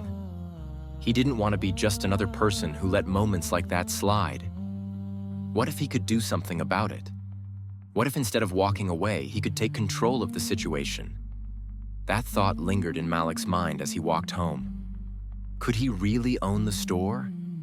It seemed impossible, but the more he thought about it, the more the idea took root. What if he could buy it, change the way things were done there, and make it a place where people like him could feel welcome? The thought gave him a strange sense of power, something he hadn't felt in a while. He knew that to make any real change, he would need more than just money. He would need to confront his own fears and doubts. He would need to challenge a system that had been in place for so long, one that told people like him they weren't good enough. But maybe, just maybe, he could make it work. Later that night, after some research, Malik found out that the store was actually for sale. The owner, Henry, was getting older and had been thinking about retirement. Malik couldn't believe his luck. Was this fate? Was this the opportunity he had been waiting for? Malik wasn't sure what the next steps would be, but he felt something in his chest. A spark of hope. Something he hadn't felt in a long time. Maybe this was the moment to turn everything around, not just for himself, but for others like him who had been overlooked and underestimated. The following day, he went back to the store, determined to speak with the owner. He had a plan, though he wasn't sure how it would unfold. He wasn't just going to buy a perfume. This time, he was there to claim something much bigger. As he stepped back inside the store, he noticed Henry behind the counter, looking at him with the same wary gaze. But this time, Malik didn't feel that same rush of humiliation. Instead, he felt calm, focused, ready. This time, he wasn't the man being judged. This time, he was the man in control. Malik's steps were slow as he walked into the upscale store, the small bell above the door ringing softly to announce his arrival. The rich scent of perfumes and lotions filled the air, mixing with the sleek, sterile smell of polished wood and glass. It was the kind of place he rarely visited, one of those high-end shops that seemed designed for people with a certain kind of life, a life that Malik had spent years trying to reach. He had worked hard for everything he had, climbed his way up from the rough neighborhoods and built a career from scratch. Now, standing in the doorway of the boutique, he felt as if he had finally earned the right to be there. But something was off. As Malik wandered through the aisles, his fingers lightly brushing against the rows of expensive fragrances, his sense of unease grew. He wasn't sure what it was. Maybe the way the other shoppers in the store eyed him, or the cold reception from the staff. But he brushed it off. He wasn't one to let things like this get to him. He reached for a bottle of perfume, a gift he had planned to buy for his wife. She had always wanted this particular scent, and Malik, proud of his accomplishments, was determined to surprise her. The elegant bottle sparkled in the soft store lights, and for a brief moment, he felt a sense of triumph. This was his moment, he thought. But as he turned to head to the counter, his stomach sank. The store owner, an older man with thin graying hair and a sharp gaze, was watching him from behind the counter. There was something in the way the man looked at him. Something subtle, but unmistakable. A hesitation, a flicker of doubt, as if the mere presence of Malik in the store didn't quite sit right with him. Malik walked to the counter, trying to shake the strange feeling in his gut. He placed the perfume on the counter, offering the store owner a polite smile. But the man didn't respond immediately. Instead, he gave Malik a long, assessing look, as though considering whether or not he would allow him to purchase it. "Can I help you, sir?" The man's voice was casual, but there was a coolness in his tone.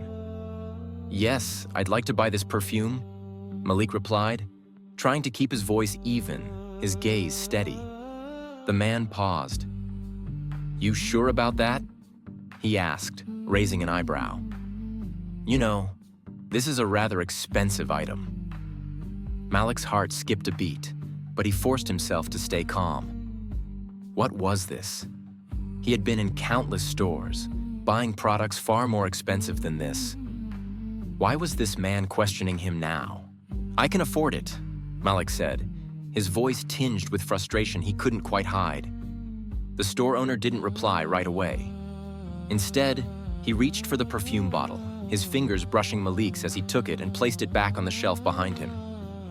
"You know, we don't often get people like you in here," the man said, his words casual but cutting, as if they were part of a script he had delivered 100 times before.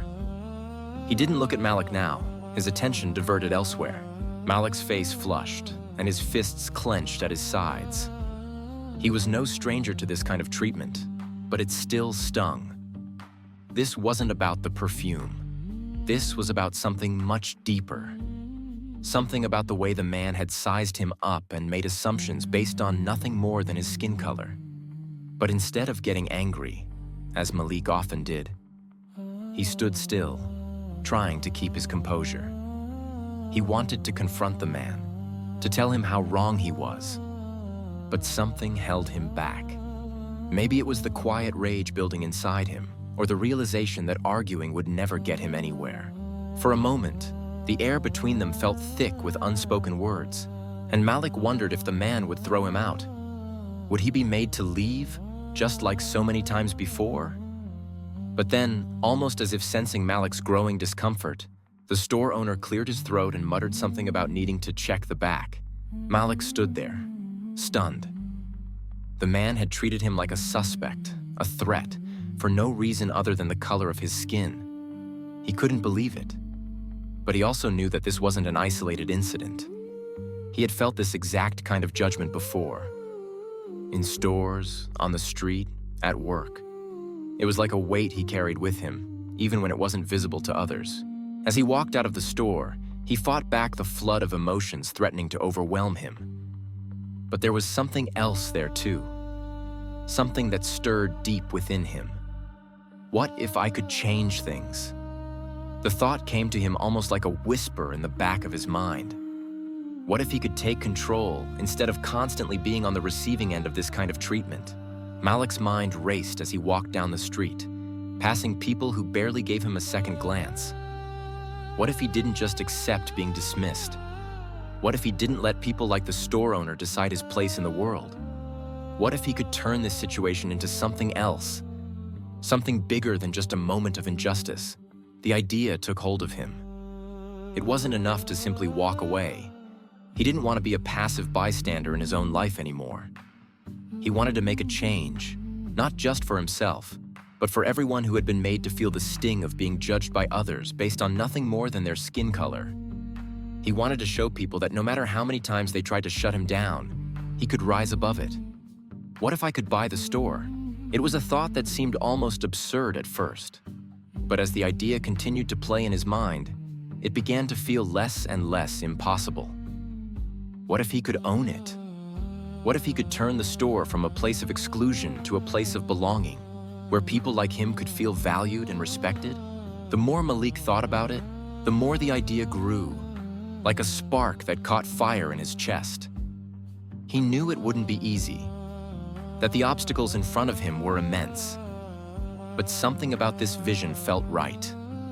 For once, he wouldn't let someone else's biases dictate his worth. As Malik continued to walk, his thoughts swirling with new possibilities, the sun dipped lower in the sky. He wasn't sure what the future held, but one thing was certain. He wasn't going to let this moment pass without doing something about it. Malik had always prided himself on his progress. Growing up in a rough neighborhood where opportunities were scarce, he had faced obstacles from every angle: poverty, violence, prejudice, and systemic racism. But through sheer will, he had managed to build a life for himself that was beyond what most people in his old community had ever dared to dream. His success had come with hard work, long hours, and a refusal to accept the limitations society placed on him. Malik had earned his place, or so he thought, and yet, as much as he had climbed, something inside him always felt unsettled. It wasn't just the external barriers he had broken through that haunted him. No, it was the internal ones, the biases and judgments that still lived within him, even though he liked to think of himself as someone who had overcome them. This was something he had never really addressed, something he had never even fully acknowledged, not even to himself. It wasn't until that day at the boutique, when he was denied service by the store owner, that the truth began to surface. As he walked out of the store, the sting of the encounter still fresh on his mind, Malik tried to rationalize it away. Maybe the old man had just been having a bad day. Maybe he was just one of those people who didn't like seeing new faces in his shop. Malik tried to convince himself that it was a random occurrence, but deep down, he knew better. The way the man had looked at him, sized him up, as if deciding whether or not Malik belonged there. It wasn't random. It was deliberate. And it was a stark reminder of the prejudice that still lurked beneath the surface of society, just waiting to rear its ugly head. But what truly struck Malik wasn't just the store owner's actions. It was the growing realization that he, too, had been shaped by similar biases. Malik had spent his life working to prove others wrong, to rise above the expectations set for him as a black man from a low-income background. And in doing so, he had unknowingly built walls around himself, walls that mirrored the very prejudices he fought so hard to overcome. He had always viewed the world through a lens of survival, making it to the next level, succeeding against the odds. But what if, in that relentless pursuit of success, he had overlooked something more fundamental? What if, in trying to prove himself to the world, he had lost sight of the true meaning of equality, of empathy, of understanding? That night, as Malik sat at his kitchen table, the weight of his thoughts pressing down on him, he found himself questioning his own behavior. For years, he had kept his distance from others who might have reminded him of his past. People who had never gotten the chance to climb out of their circumstances. People who had given up on fighting. People who still wore the same labels that Malik had shed long ago. He had prided himself on distancing himself from them, the ones who didn't push hard enough, the ones who didn't work as hard as he did to change their circumstances. Why didn't they just try harder? But now, in the quiet of his apartment, with the memory of the store owner's disdain still vivid in his mind, Malik could hear the echoes of those same thoughts in his head. And for the first time, he realized that the people he had looked down upon weren't so different from him after all. They too had been victims of a system that favored some and oppressed others. They too had been judged based on where they came from, on the color of their skin, on their accents, their appearance. It wasn't just the store owner who had prejudices. Malik too had carried his own biases, hidden deep beneath the surface, disguised as judgment, as self-righteousness, as the belief that if people just worked harder, they could make it too. The truth was, he hadn't really seen people for who they were. He had seen them only in relation to his own experiences, his own struggles, his own journey. And in doing so, he had allowed his own success to blind him to the struggles of others. It was a painful realization, one that left Malik feeling lost and disoriented. He had spent years fighting against the very system that had oppressed him. But he now understood that fighting against something wasn't the same as truly seeing it for what it was. And even more importantly, it wasn't enough to simply rise above it. He needed to learn how to tear it down, to change it from within, not just for himself, but for everyone. The next few days were a blur for Malik. He found himself thinking about the store owner's dismissive words and the emotions they had stirred in him. But it wasn't just anger or hurt he felt. It was a sense of responsibility, a sense that something needed to be done. That's when the idea began to form in his mind. Instead of simply walking away from the situation, instead of pretending the encounter had never happened, Malik decided he would confront it head-on. He would buy the store. It wasn't just about the perfume anymore. It wasn't just about the slight the store owner had made.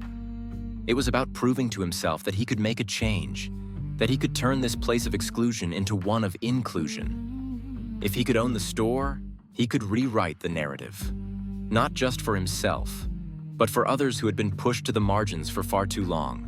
But there was something deeper behind this decision, a chance for Malik to confront his own biases. By stepping into the shoes of the person who had been dismissed, he would learn what it truly meant to be seen, to be heard, to be treated with respect. Maybe in doing so, he could finally let go of the walls he had built around himself. The process of buying the store was not as simple as Malik had hoped. He had no experience with business ownership. He had worked hard to build his career, but this was a different world entirely. There were meetings to attend, contracts to read, decisions to be made. But Malik, more determined than ever, dove into the process with a newfound sense of purpose. It wasn't just the logistics that challenged him. It was the internal shift he was experiencing. As he met with the lawyers, as he navigated the negotiations, Malik found himself questioning everything he thought he knew about success, about ambition, about how to make a real difference. He began to understand that change wasn't about just acquiring things. It was about creating space for others, about shifting power, about building systems that lifted everyone up. It was about more than just owning a store. It was about owning his responsibility to the people around him. When Malik finally became the owner of the boutique, it was a triumph, but not in the way he had originally imagined. It wasn't just a victory over the store owner. It was a victory over his own preconceived notions, over the internal biases he had carried for so long. The moment he stepped into the store as its new owner, Malik felt a strange sense of liberation. The store, which had once felt like a symbol of exclusion, now felt like a place of potential. He knew that the journey ahead wouldn't be easy. There would be challenges, both from external forces and from within himself. But for the first time in a long while, Malik felt as though he was on the right path, a path of redemption, not just for himself, but for everyone he had once overlooked. As he began to make changes in the store, changes that reflected his vision of inclusivity and respect, Malik knew that his transformation wasn't just about what he owned, but about who he had become. The man who had once measured his worth against others now sought to create a world where everyone had the opportunity to succeed, no matter their background, their race, or their circumstances. And in doing so, Malik learned that redemption wasn't just about changing the world around you. It was about changing the world within you.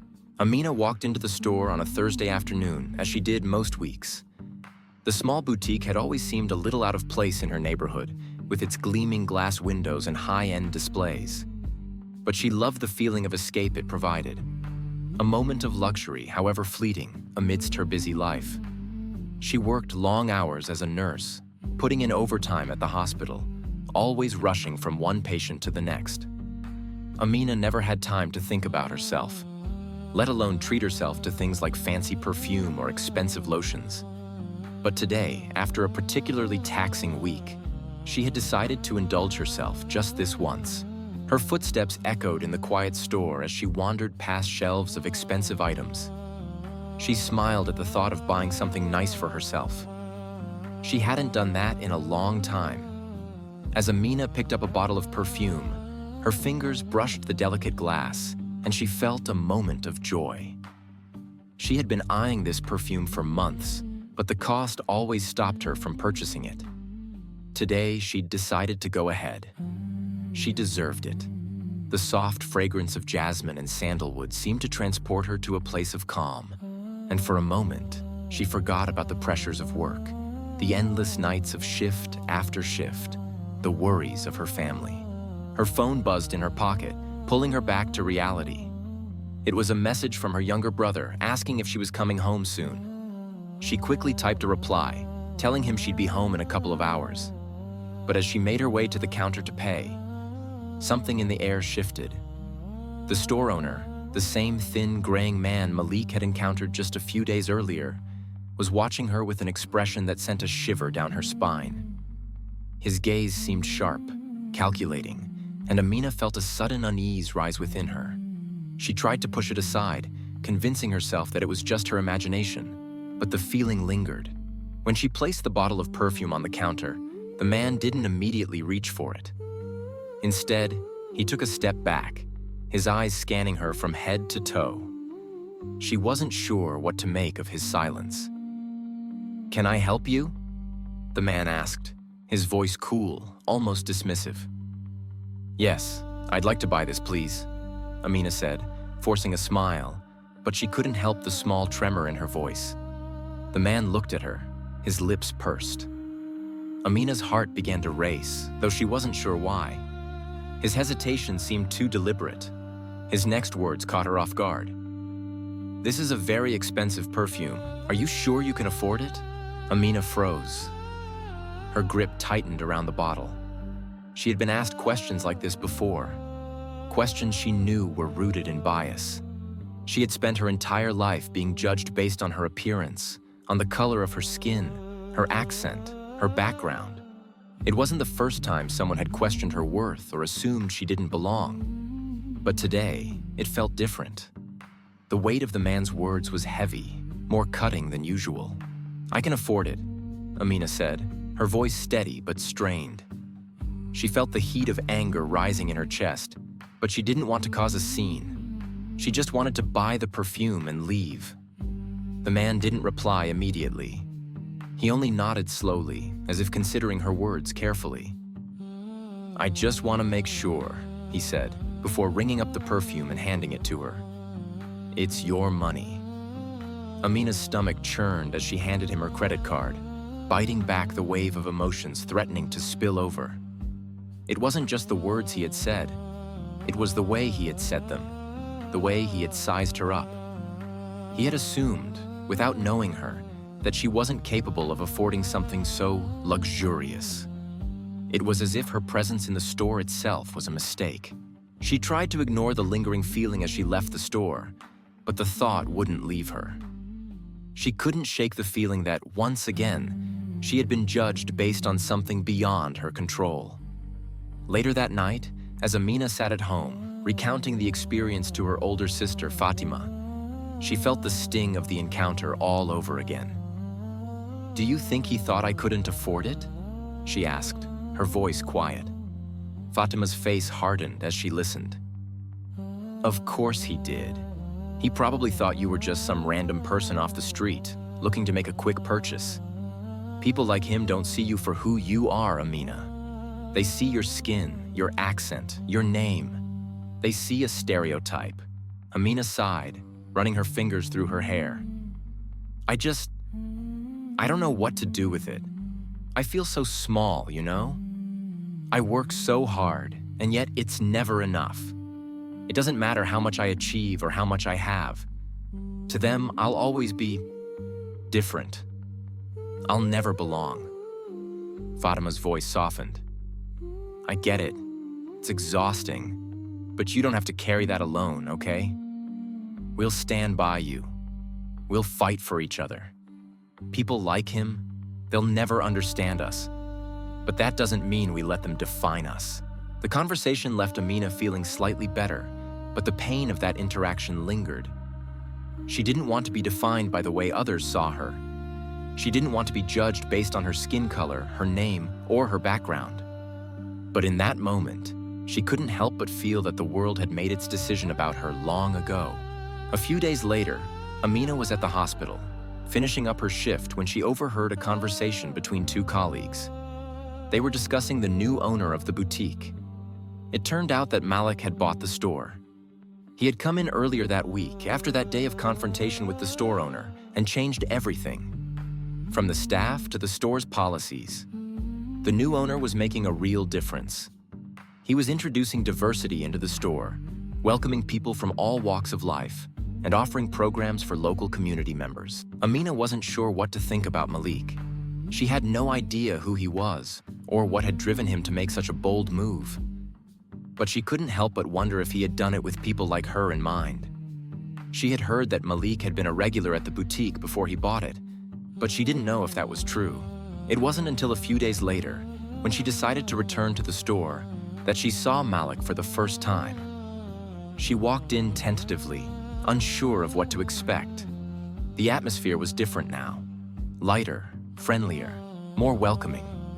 The same staff who had once looked at her with suspicion greeted her warmly. Malik himself was behind the counter, his presence commanding, but his smile genuine. When he saw her, he didn't hesitate. He stepped forward, offering her a hand. "I'm Malik," he said. "I know you've been here before. I just wanted to say, I'm sorry for what happened. That's not who we are anymore." Amina looked at him, unsure of how to respond. "I appreciate that. I didn't expect this." "I know," Malik said, nodding. "But I've learned a lot over the past few days. And the first step to making things right is acknowledging the harm we cause. I want this store to be a place where everyone belongs, no matter who they are, where they come from, or what they look like. I want to show people that things can be different." Amina didn't know what to say. Part of her wanted to remain distant, to protect herself from getting hurt again. But there was something about Malik's sincerity that softened her stance. "You're trying to make a change," Amina said quietly. "And that means a lot. Thank you." It wasn't forgiveness, not yet, but it was the beginning of something real.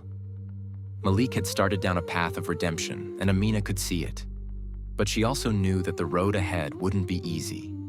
Not for either of them. Still, for the first time in a long time, Amina felt that perhaps change was possible. That the world didn't have to be the way it had always been. And maybe, just maybe, she could be a part of that change. Through Amina's experience, and the way she responded to Malik's transformation, the story began to reflect the emotional toll of racism, and the potential for healing and growth. It highlighted how deep-seated biases can impact individuals, but also how communities can come together to hold each other accountable and work toward real change. In Amina's resilience, the audience could see the power of standing up for one's worth, even in the face of prejudice. And in Malik's journey, the possibility of redemption and the importance of humility. At the heart of this story is the theme of racism, unconscious bias, and the power of personal growth. The protagonist, Malik, starts off with views and assumptions that he doesn't even realize are shaped by society's prejudices. These biases are subtle but powerful, and they guide the way he interacts with others, particularly with people from different races or backgrounds. Malik isn't someone who actively tries to hurt others. He isn't intentionally racist, but his assumptions about people are influenced by years of living in a society that pushes certain stereotypes. These stereotypes are often so deeply ingrained that they shape the way people view the world without them even realizing it. At the start of the story, Malik holds these biases without much thought. He doesn't see them as an issue because they feel natural to him. However, they still influence his actions in a way that negatively impacts others. When Malik meets Amina, a black woman who walks into his boutique, he doesn't think much of her at first. He assumes that she can't afford the expensive perfume she's eyeing. It's not that he hates her or wants to treat her unfairly, but he automatically places her in a box based on how she looks. Amina, who has worked hard for everything she has, is hurt by this assumption. She feels judged based on her appearance, as if she is less capable or less deserving because of her race. This is where unconscious bias shows its power. Malik's assumption isn't rooted in any conscious desire to harm Amina, but the result is still the same. He has hurt her. And Amina's experience of being judged this way isn't unique. Many people face these same assumptions every day, and even small actions like this one can accumulate over time, making someone feel less than or invisible. Malik doesn't see the harm in his actions right away. But as the story progresses, he starts to understand the effect of his assumptions. He begins to feel guilty for what he has done, and realizes that Amina's pain is not just about that one moment in the boutique, but about a lifetime of similar experiences. This is where Malik's growth begins. At first, Malik's actions are driven by ignorance, not malice. He doesn't recognize his biases because they've become so normal for him. However, as he starts to spend more time with Amina and hear her stories, he begins to see things from her perspective. He starts to understand the constant judgment she faces, the way people assume things about her simply because of the color of her skin. This is a turning point for Malik. He starts to feel the weight of the biases he has held for so long. Understanding Amina's experiences allows Malik to take a hard look at his own behavior. He starts to see how harmful these small actions, these small assumptions can be. He realizes that by treating Amina and others this way, he has contributed to a system that constantly judges people based on their race, rather than who they really are. This realization sparks a change in Malik. He wants to do better. He wants to change. He begins to recognize that the world he lives in isn't as fair as he once thought it was. He begins to see how racism isn't just about the big acts of hate that we often think of, but also about these smaller, more subtle ways of treating people differently. And it's not enough for him to just feel guilty. He knows that he needs to do something to make things right. The story doesn't stop at Malik realizing he was wrong. It's about what he does with that knowledge. He reaches out to Amina to apologize, but he also takes steps to educate himself. He reads books, listens to podcasts, and engages in conversations about race and bias. He understands that the process of unlearning years of prejudice isn't going to be easy, but he is committed to making that change. Malik's redemption isn't a quick fix. It's not just about saying sorry and moving on. It's about continuous effort to be better. He knows that simply apologizing doesn't erase the harm he's caused, and so he works to show through his actions that he is trying to make things right. He doesn't expect Amina or anyone else to forgive him immediately, but he is determined to earn that forgiveness through his actions. In doing so, Malik starts to understand the value of forgiveness and community. Redemption isn't just about one person changing. It's also about the community coming together to lift each other up. Amina forgives Malik, not because she forgets what happened, but because she understands that Malik has recognized his mistakes and is committed to being better. This forgiveness helps Malik heal and move forward, but it also helps him realize the importance of giving others the space to grow and change. By the end of the story, Malik has transformed. He is no longer the man who made assumptions about others based on their appearance. He is now someone who listens, who questions his biases, and who works every day to be more aware of the impact his actions have on others. He understands that his journey of change isn't over, and that he will always need to challenge his own biases, but he is committed to doing so. The key themes of this story: racism, unconscious bias, personal growth, and redemption, all come together to show that change is possible. Malik's story is a reminder that we all have biases, some of which we may not even be aware of. But it's also a reminder that we have the power to change, to grow, and to become better versions of ourselves. We all have the ability to recognize when we've made a mistake and to take responsibility for it. And by doing so, we can make the world a better place for everyone. Through Malik's journey, we learn that even small actions, even unconscious ones, can have a big impact on others. And we learn that personal growth and change are not just about recognizing our mistakes, but about taking action to make things right.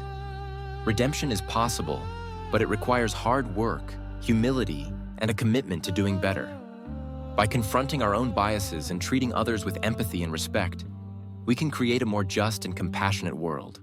Malik had always prided himself on being a man of logic, driven by facts and reason. His store, a sleek boutique that catered to an affluent clientele, was a reflection of his success. He had built his life from the ground up and believed that everyone had the same opportunity to succeed, if they worked hard enough. His success in the business world had blinded him to many things, especially the biases that subtly shaped his view of the world. He never saw himself as racist, not at all. But sometimes, it wasn't about whether you thought you were or not.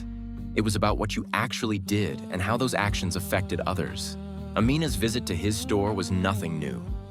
He saw people from all walks of life. But when she walked in, he couldn't help but notice the way she carried herself, the slight discomfort in her posture as she browsed through the shelves. Amina was a woman of strong will and ambition, but the truth was, people like Malik weren't used to seeing people like her in places like his boutique.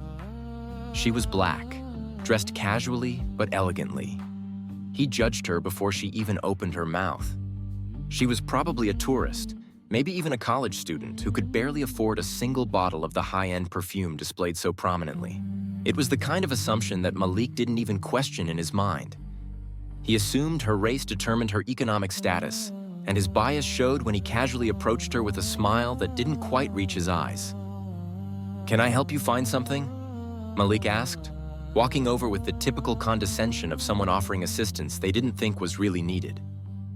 Amina's response was polite, but there was a clear undercurrent of discomfort. She didn't feel welcomed, not in the way she should have. Malik's assumption lingered in the air, palpable like a weight. She chose a perfume, the most expensive one in the store, and he immediately felt his discomfort rise. "You know," Malik said, trying to be helpful, though his tone remained distant, "maybe you'd prefer something less expensive. This one is quite a luxury item." The words were out before he even realized the hurt they caused. Amina froze. Her face shifted from one of curiosity to one of sharp realization. She had been through this before. The subtle, almost invisible sting of racism that no one ever talked about, but everyone felt. She wasn't angry, not at first. She was just hurt. "I can afford it," she replied softly, but her voice cracked a little. The humiliation she had faced countless times boiled inside her. She reached into her bag and pulled out her credit card, ready to pay for the perfume she had every right to purchase. Malik watched her, still oblivious to the damage his words had caused. He went through the motions of wrapping the perfume and handing her the receipt, trying to brush off the incident like it was no big deal. But to Amina, it was another reminder of how the world viewed her. She left the store, her steps quick, but steady. She wasn't angry at Malik. She was angry at the system that made her feel like she had to prove herself every single day. The conflict was subtle but significant. Malik didn't know it yet, but this one act of unconscious bias would come to define his journey. Amina's departure marked the beginning of his awakening. She didn't know it, but she had planted a seed of self-reflection in him. For days after the incident, Malik couldn't shake the feeling that something had gone wrong. At first, he dismissed it. He told himself that he had been trying to be helpful. But the more he replayed the interaction in his mind, the more he realized that something wasn't right. His actions had been guided by a prejudice he hadn't even acknowledged until it was too late. The climax came when Malik's reflection turned into a realization. He had seen a news story on his social media feed about a protest in a nearby neighborhood. The protest wasn't just about one issue. It was about the larger systemic problems Black people face daily, like being judged for who they were before they had a chance to show who they could be. Malik couldn't avoid the connection between what had happened with Amina and the broader issues that plagued society. Suddenly, he could see it all: the assumptions, the prejudices, the hurt he had caused. Amina wasn't just a customer. She was a person, a human being with aspirations and dreams. And he had treated her differently because of her race. It wasn't just the perfume. It was the way he had made her feel small, as if she didn't belong in his store. The shame hit him like a wave. He had always prided himself on being a fair and logical man. But here he was, realizing that his unconscious bias had led him to make a judgment that wasn't just wrong, it was damaging. The realization came with a heavy cost. Malik had to confront the reality of his actions. He couldn't just walk away from this. He had to face the fact that he was part of the problem. He couldn't hide behind the shield of, "I didn't mean it." The harm was done, and it was time to make things right. The moment of truth came when he reached out to Amina. He wasn't sure how to approach her, but he knew he had to. He sent her a message, apologizing for his behavior, explaining that he had come to realize the hurt he had caused. It wasn't just an apology. It was a promise to do better, to make sure that the same mistake would never happen again. Amina's response was measured, but it was clear that she appreciated the apology. But Malik knew it wasn't enough. A phone call wasn't enough. He needed to prove to her, and to himself, that he was committed to change. Malik began to take action. He volunteered for community programs that focused on racial equality, learning about the struggles that people like Amina faced every day. He started attending workshops on unconscious bias, listening to the voices that had been marginalized for too long. Malik understood that he had a lot to learn, but he was willing to do the work. His transformation wasn't instantaneous. It wasn't a one-time event or a single apology. It was a journey, one that required patience and humility. But with every step, Malik began to understand the importance of empathy, of listening, and of seeing people for who they really were. Not through the lens of stereotypes, but as individuals with their own stories. In the end, the resolution came not just through words, but through actions. Malik continued to educate himself, and he used his store as a platform to support businesses owned by people from marginalized communities. He made sure that his store was welcoming to everyone, regardless of their race or background. And perhaps most importantly, he developed a deeper connection with Amina. They met regularly to discuss ways they could work together to make the community more inclusive. Amina's forgiveness was part of the resolution, but it wasn't just about her forgiving Malik. It was about Malik forgiving himself, too. He had come to terms with his past actions, and in doing so, he was able to transform into someone who could make a positive difference. In the final moments of the story, Malik stood outside his store, watching the sun set over the city. He wasn't the same person who had judged Amina that day. He was different, wiser, more empathetic, and more aware of the world around him. And he knew that the journey of change wasn't over. It would take time, and there would be setbacks, but he was determined to keep moving forward. Through his journey, Malik learned a valuable lesson. Racism, no matter how subtle, harms people in ways that are often invisible, but that doesn't mean it can't be stopped. People can change. They can confront their biases, apologize for the harm they've caused, and work to make the world a better place for everyone. In the end, Malik's story is one of hope and redemption, a reminder that it's never too late to grow, to learn, and to become a better version of ourselves. It was another regular afternoon at the store when Malik first met Amina. He didn't think anything special would come of the encounter. After all, he had seen all types of people pass through the doors of his high-end boutique. But as he observed her entering with a quiet confidence, something about her presence made him pause. She was wearing a simple yet elegant dress, her dark skin contrasting sharply with the whites and pastels of the boutique. She didn't seem out of place. Except that in Malik's mind, she did. For no logical reason, he couldn't shake off the assumption that someone like her couldn't afford the luxury items displayed in his shop. "Can I help you?" he asked, his voice businesslike but with a hint of condescension he didn't even realize he was displaying. His eyes scanned her, almost as if checking her social standing. He quickly decided she wasn't likely to buy anything. Amina hesitated. There was a brief moment of silence before she replied, "I'm just looking." Something in her voice made Malik's instincts twitch, but he quickly dismissed it. She was probably just another casual shopper. Malik smiled politely and turned to leave her to browse, but before he could take a step, she had picked up one of the most expensive perfumes in the store. As he glanced back at her, his thoughts raced. It was an unexpected choice, and it caught him off guard. People like her, he reasoned, would usually be drawn to more affordable items. But here she was, holding the most luxurious item in the store.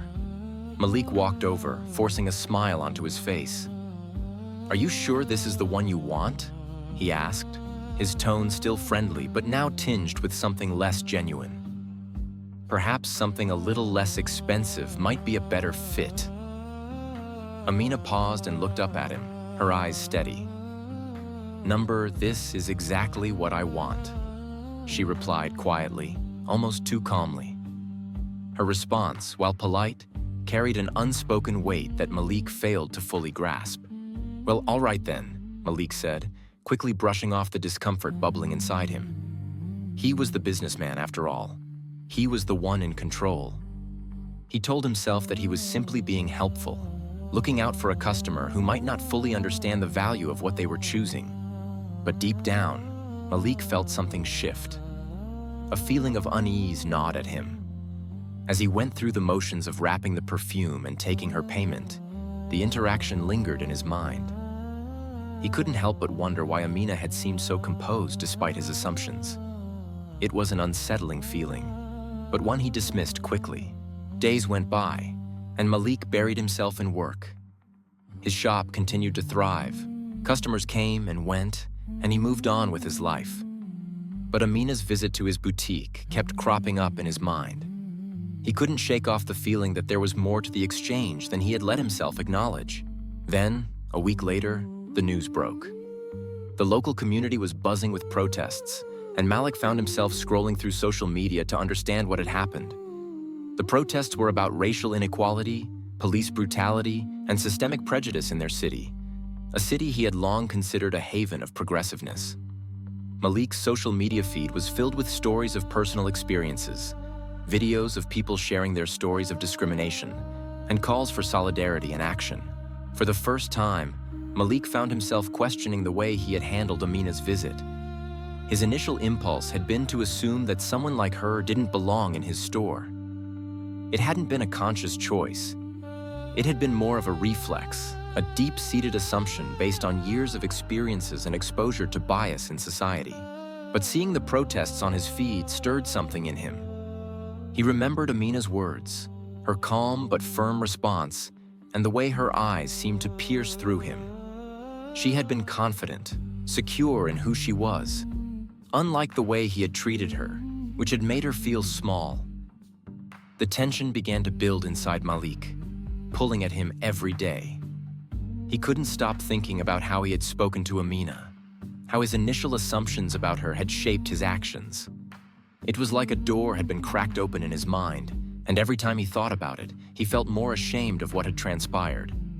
But he couldn't bring himself to confront it directly. Then came the moment of confrontation. One afternoon, after the protests had died down, Malik was walking out of his store, deep in thought. He hadn't seen Amina since their encounter, but the nagging feeling never left him. As he walked down the street, lost in his thoughts, he unexpectedly bumped into her. Amina stood there, her posture straight and her face neutral, but her eyes told a different story. They were guarded but not angry, as if she had already moved past the incident, but knew he hadn't. Malik's heart raced. This was it. This was the moment where he had to address what he had done, or risk letting it fester inside him. "Hey," Malik said, trying to keep his voice steady. "I owe you an apology." Amina looked at him, her expression softening just a little. "For what?" "For the way I treated you at the store," Malik said, the words coming out in a rush. "I didn't mean to make you feel small. I assumed things about you based on who I thought you were, and that was wrong." Amina remained silent for a moment, her eyes searching his face. "It's not just about what you said, Malik," she said, her voice calm but firm. "It's the assumptions we're all taught to make about people like me. It's the idea that because of who I am, I don't deserve the same respect you give to others. I've faced that all my life, and I'm tired of having to prove myself." The tension between them grew heavier, but this time, it was different. This time, it wasn't just Malik who was struggling. Amina's words struck deep, forcing him to confront a truth he hadn't fully acknowledged. She wasn't angry, but there was a quiet strength in her that Malik couldn't ignore. "I'm sorry," he said again, his voice quieter now, genuine. "I don't know if I can fully understand what it's like, but I want to try. I don't want to be part of the problem." Amina nodded, her expression softening. "It's not about understanding overnight," she replied. "It's about trying to be better every day. It's about change, and it starts with you, how you see people like me, and how you choose to treat us." Malik stood there, taking it all in. He didn't know what to say next, but he knew one thing for sure. The world was not as he had thought it was. There were layers to it, things he had never considered before, and it would take more than just an apology to make it right. Over the next few days, Malik found himself reading everything he could about racial inequality, unconscious bias, and privilege. He joined workshops, started conversations with people who had experienced racism firsthand, and began looking inward at the way he had lived his life up until that point. His journey was messy, filled with confusion, frustration, and guilt. But with every conversation, every article, every moment of self-reflection, he was slowly beginning to unravel the person he had been. The tension in the story didn't resolve immediately. Malik's journey wasn't one of quick epiphanies. It was a slow burn. He spent weeks trying to reconcile the person he had been with the person he wanted to become. Each step forward was met with resistance, but Malik pushed forward, determined to make the necessary changes in himself. Amina had given him the space to grow, and now it was up to Malik to make those changes a reality. Through slow, careful steps, Malik started transforming, but the true test would be whether he could repair the hurt he had caused. The weight of Malik's realization was heavy, more than he had ever expected. Every day, he found himself questioning the way he had acted, both in the past and in his recent interactions with Amina. The discomfort was now constant, simmering just beneath the surface. Yet he knew he couldn't escape it. It was a truth he had to face, no matter how hard it was. But it wasn't until the day the protesters returned to the streets that Malik truly felt the emotional weight of what he had done. The day started like any other. Malik arrived at his boutique and opened the doors, ready to greet his customers with the same professional smile that had come to define his business. However, as the clock ticked on, Malik could feel the atmosphere shifting. The city had been divided for years on the issue of racial inequality, but this time, the tension was more palpable. The community had seen years of injustice and discrimination, and the anger had reached a boiling point. What began as a quiet protest outside the police station quickly escalated into larger demonstrations. And soon, the streets were filled with passionate voices calling for change. Malik's boutique, while nestled in an upscale neighborhood, wasn't immune to the turmoil. As the protesters marched, some of them gathered on his street. Malik watched from the window as the crowd began to grow, chanting slogans of unity, justice, and equality. The energy in the air was charged with the power of collective anger and resolve, and Malik felt the first stirrings of unease creeping up inside him. He wanted to turn away, to ignore the larger issue at hand, to go back to his comfortable life and pretend that none of this affected him. But deep down, he knew it was impossible. The realization that Amina had tried to share with him weeks ago, the realization that he, like so many others, had been blind to the struggles of people like her, came crashing down on him again. His thoughts were interrupted by a loud knock at the door. Malik straightened up, startled by the forcefulness of it. He opened the door, only to find a group of protesters standing on the other side. "Malik!" one of them shouted. "It's time to talk about what you've done." Malik's breath caught in his throat. For a moment, he felt paralyzed. The emotions he had been burying for weeks, shame, guilt, and frustration, now surged to the surface in an overwhelming rush. His mind raced, but he couldn't find the words. The group moved past him into the boutique, and a hush fell over the space as they took in the luxury items that adorned the shelves. They seemed out of place now more than ever.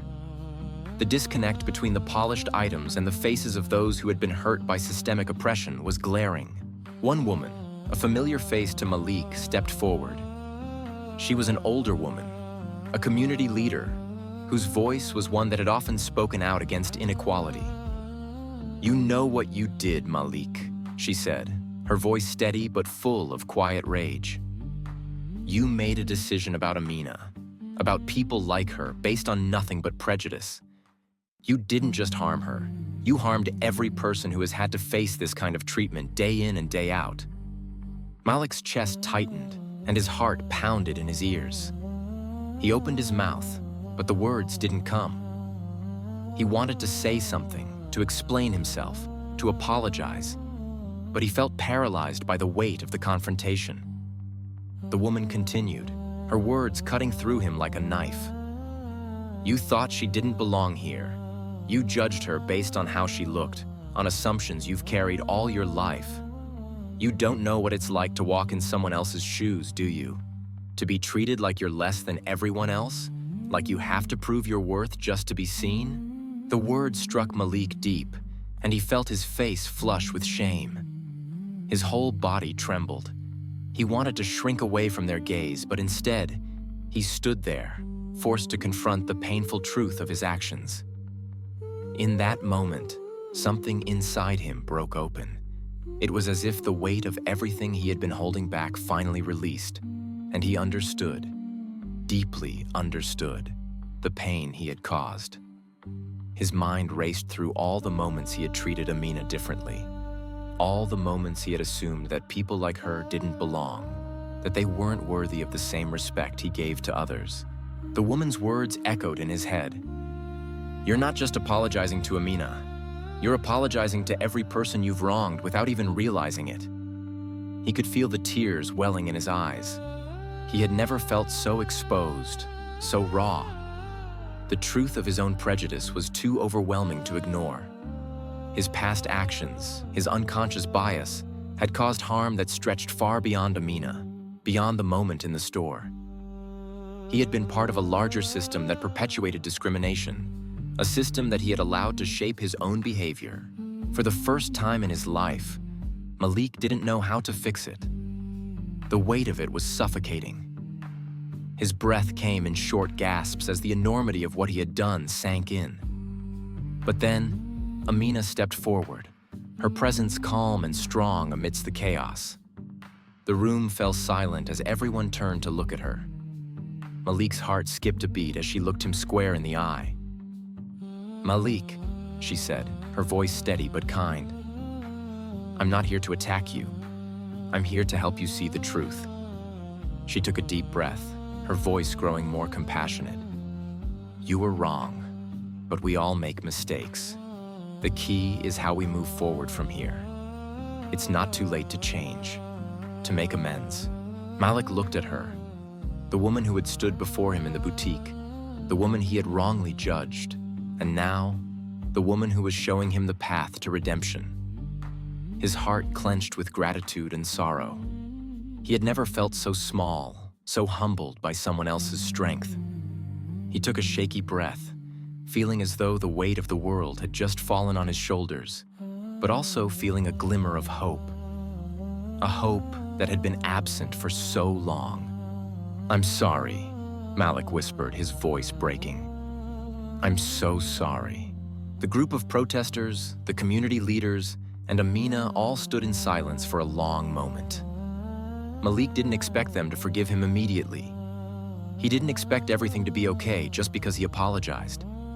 But in that silence, Malik realized that redemption wasn't something that could be achieved with a single apology. It was something that would require work, time, and a commitment to change.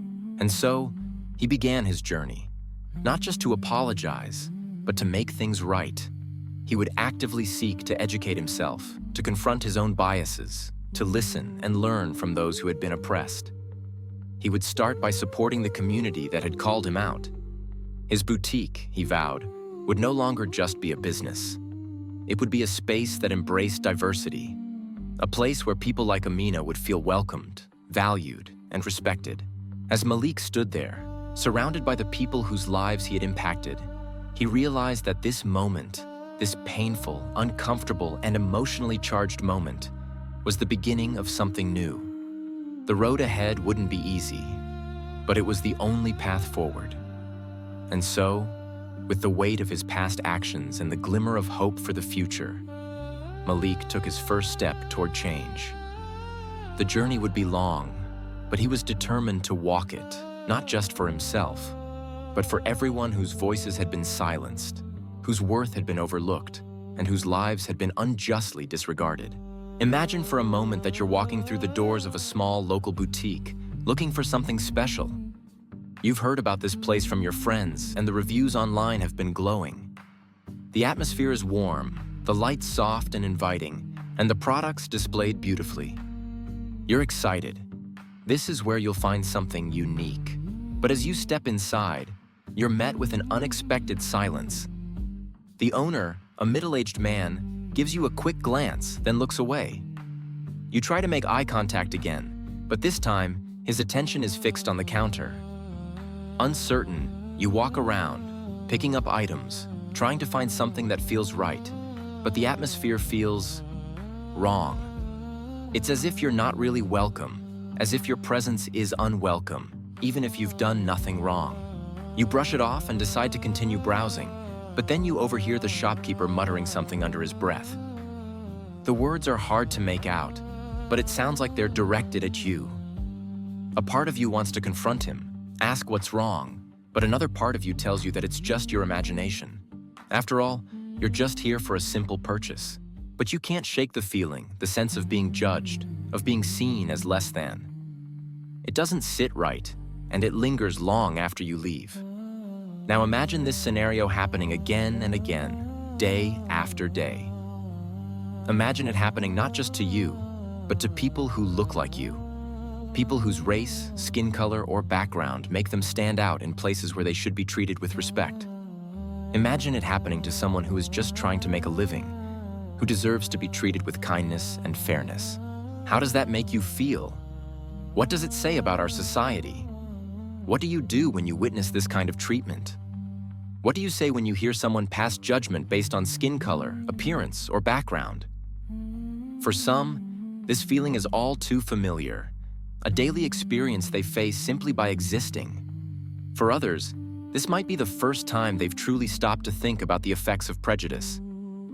But no matter where you stand, the question remains, what can we do to change this? How do we confront the hidden biases we carry and the ones we may not even realize we have? It's a question we must all ask ourselves, especially when the world is full of examples of injustice and inequality. We all have a role to play in dismantling these systems of bias.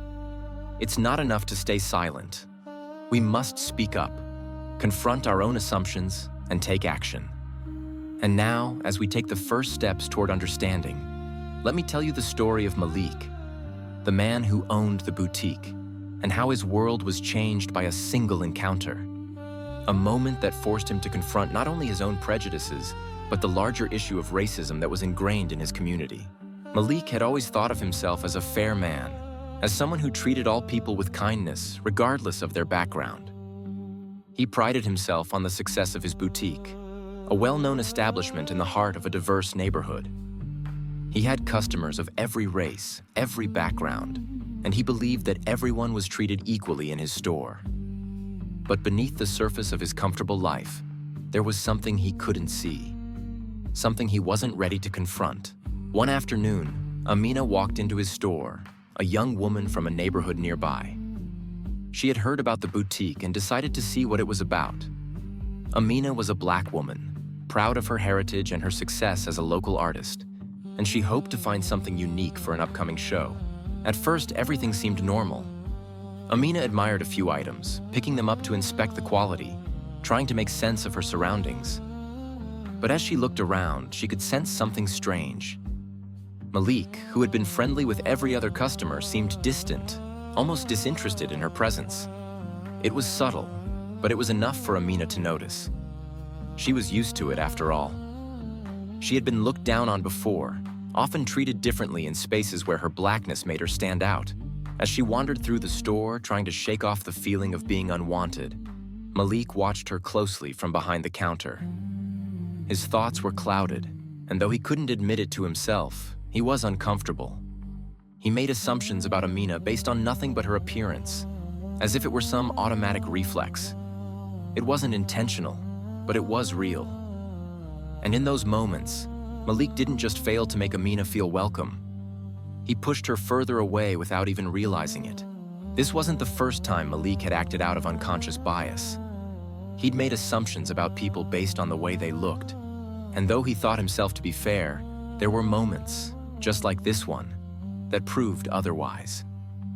He had no idea that his actions were hurtful or damaging. To him, they were just the way things were. But Amina wasn't about to let the situation go unnoticed. She'd seen this behavior before, and she wasn't going to accept it without a response. She turned to him, her voice calm yet assertive, and said, "I can feel your eyes on me, Malik. I'm not here to cause trouble. I'm just trying to find something beautiful for my work, like everyone else who walks in your door. But right now, I feel like I'm not even being seen as a customer." It was in that moment that Malik was forced to reckon with his own biases. He had been too comfortable in his privilege, too unaware of the harm he caused. And yet, it wasn't until Amina spoke up that he began to see the truth of his actions. For the first time, he truly understood the impact of what he had done. What followed was a series of conversations that were difficult, uncomfortable, but ultimately necessary. Amina didn't let him off the hook easily. She spoke candidly about the ways she had been treated her whole life, about the racism she had encountered at every turn, and about how Malik's behavior, while not overtly malicious, was still part of the same system of prejudice that kept people like her marginalized. It was a painful realization for Malik, but he knew it was the truth. And with that understanding came the desire to change, to make things right. But change doesn't happen overnight, and redemption isn't instantaneous. Malik had to do the work, confront his own biases, and learn to listen. Over time, he began to change, starting with his business. He made sure that every customer, no matter their race, gender, or background, felt seen and respected. He sought to understand the experiences of those who had been hurt by people like him. And he began to work alongside Amina, using his position of privilege to help amplify voices that had been silenced for too long. This story isn't just about Malik. It's about all of us. It's about how we treat one another, how we confront our biases, and how we can all contribute to a more inclusive world. It's not enough to feel bad when we recognize our mistakes. We must take action to change. What would you do if you were in Malik's position? Would you confront your biases head-on? Or would you try to ignore them, hoping they would go away? It's a difficult question, but it's one we must ask ourselves if we are to truly make a difference in the world around us.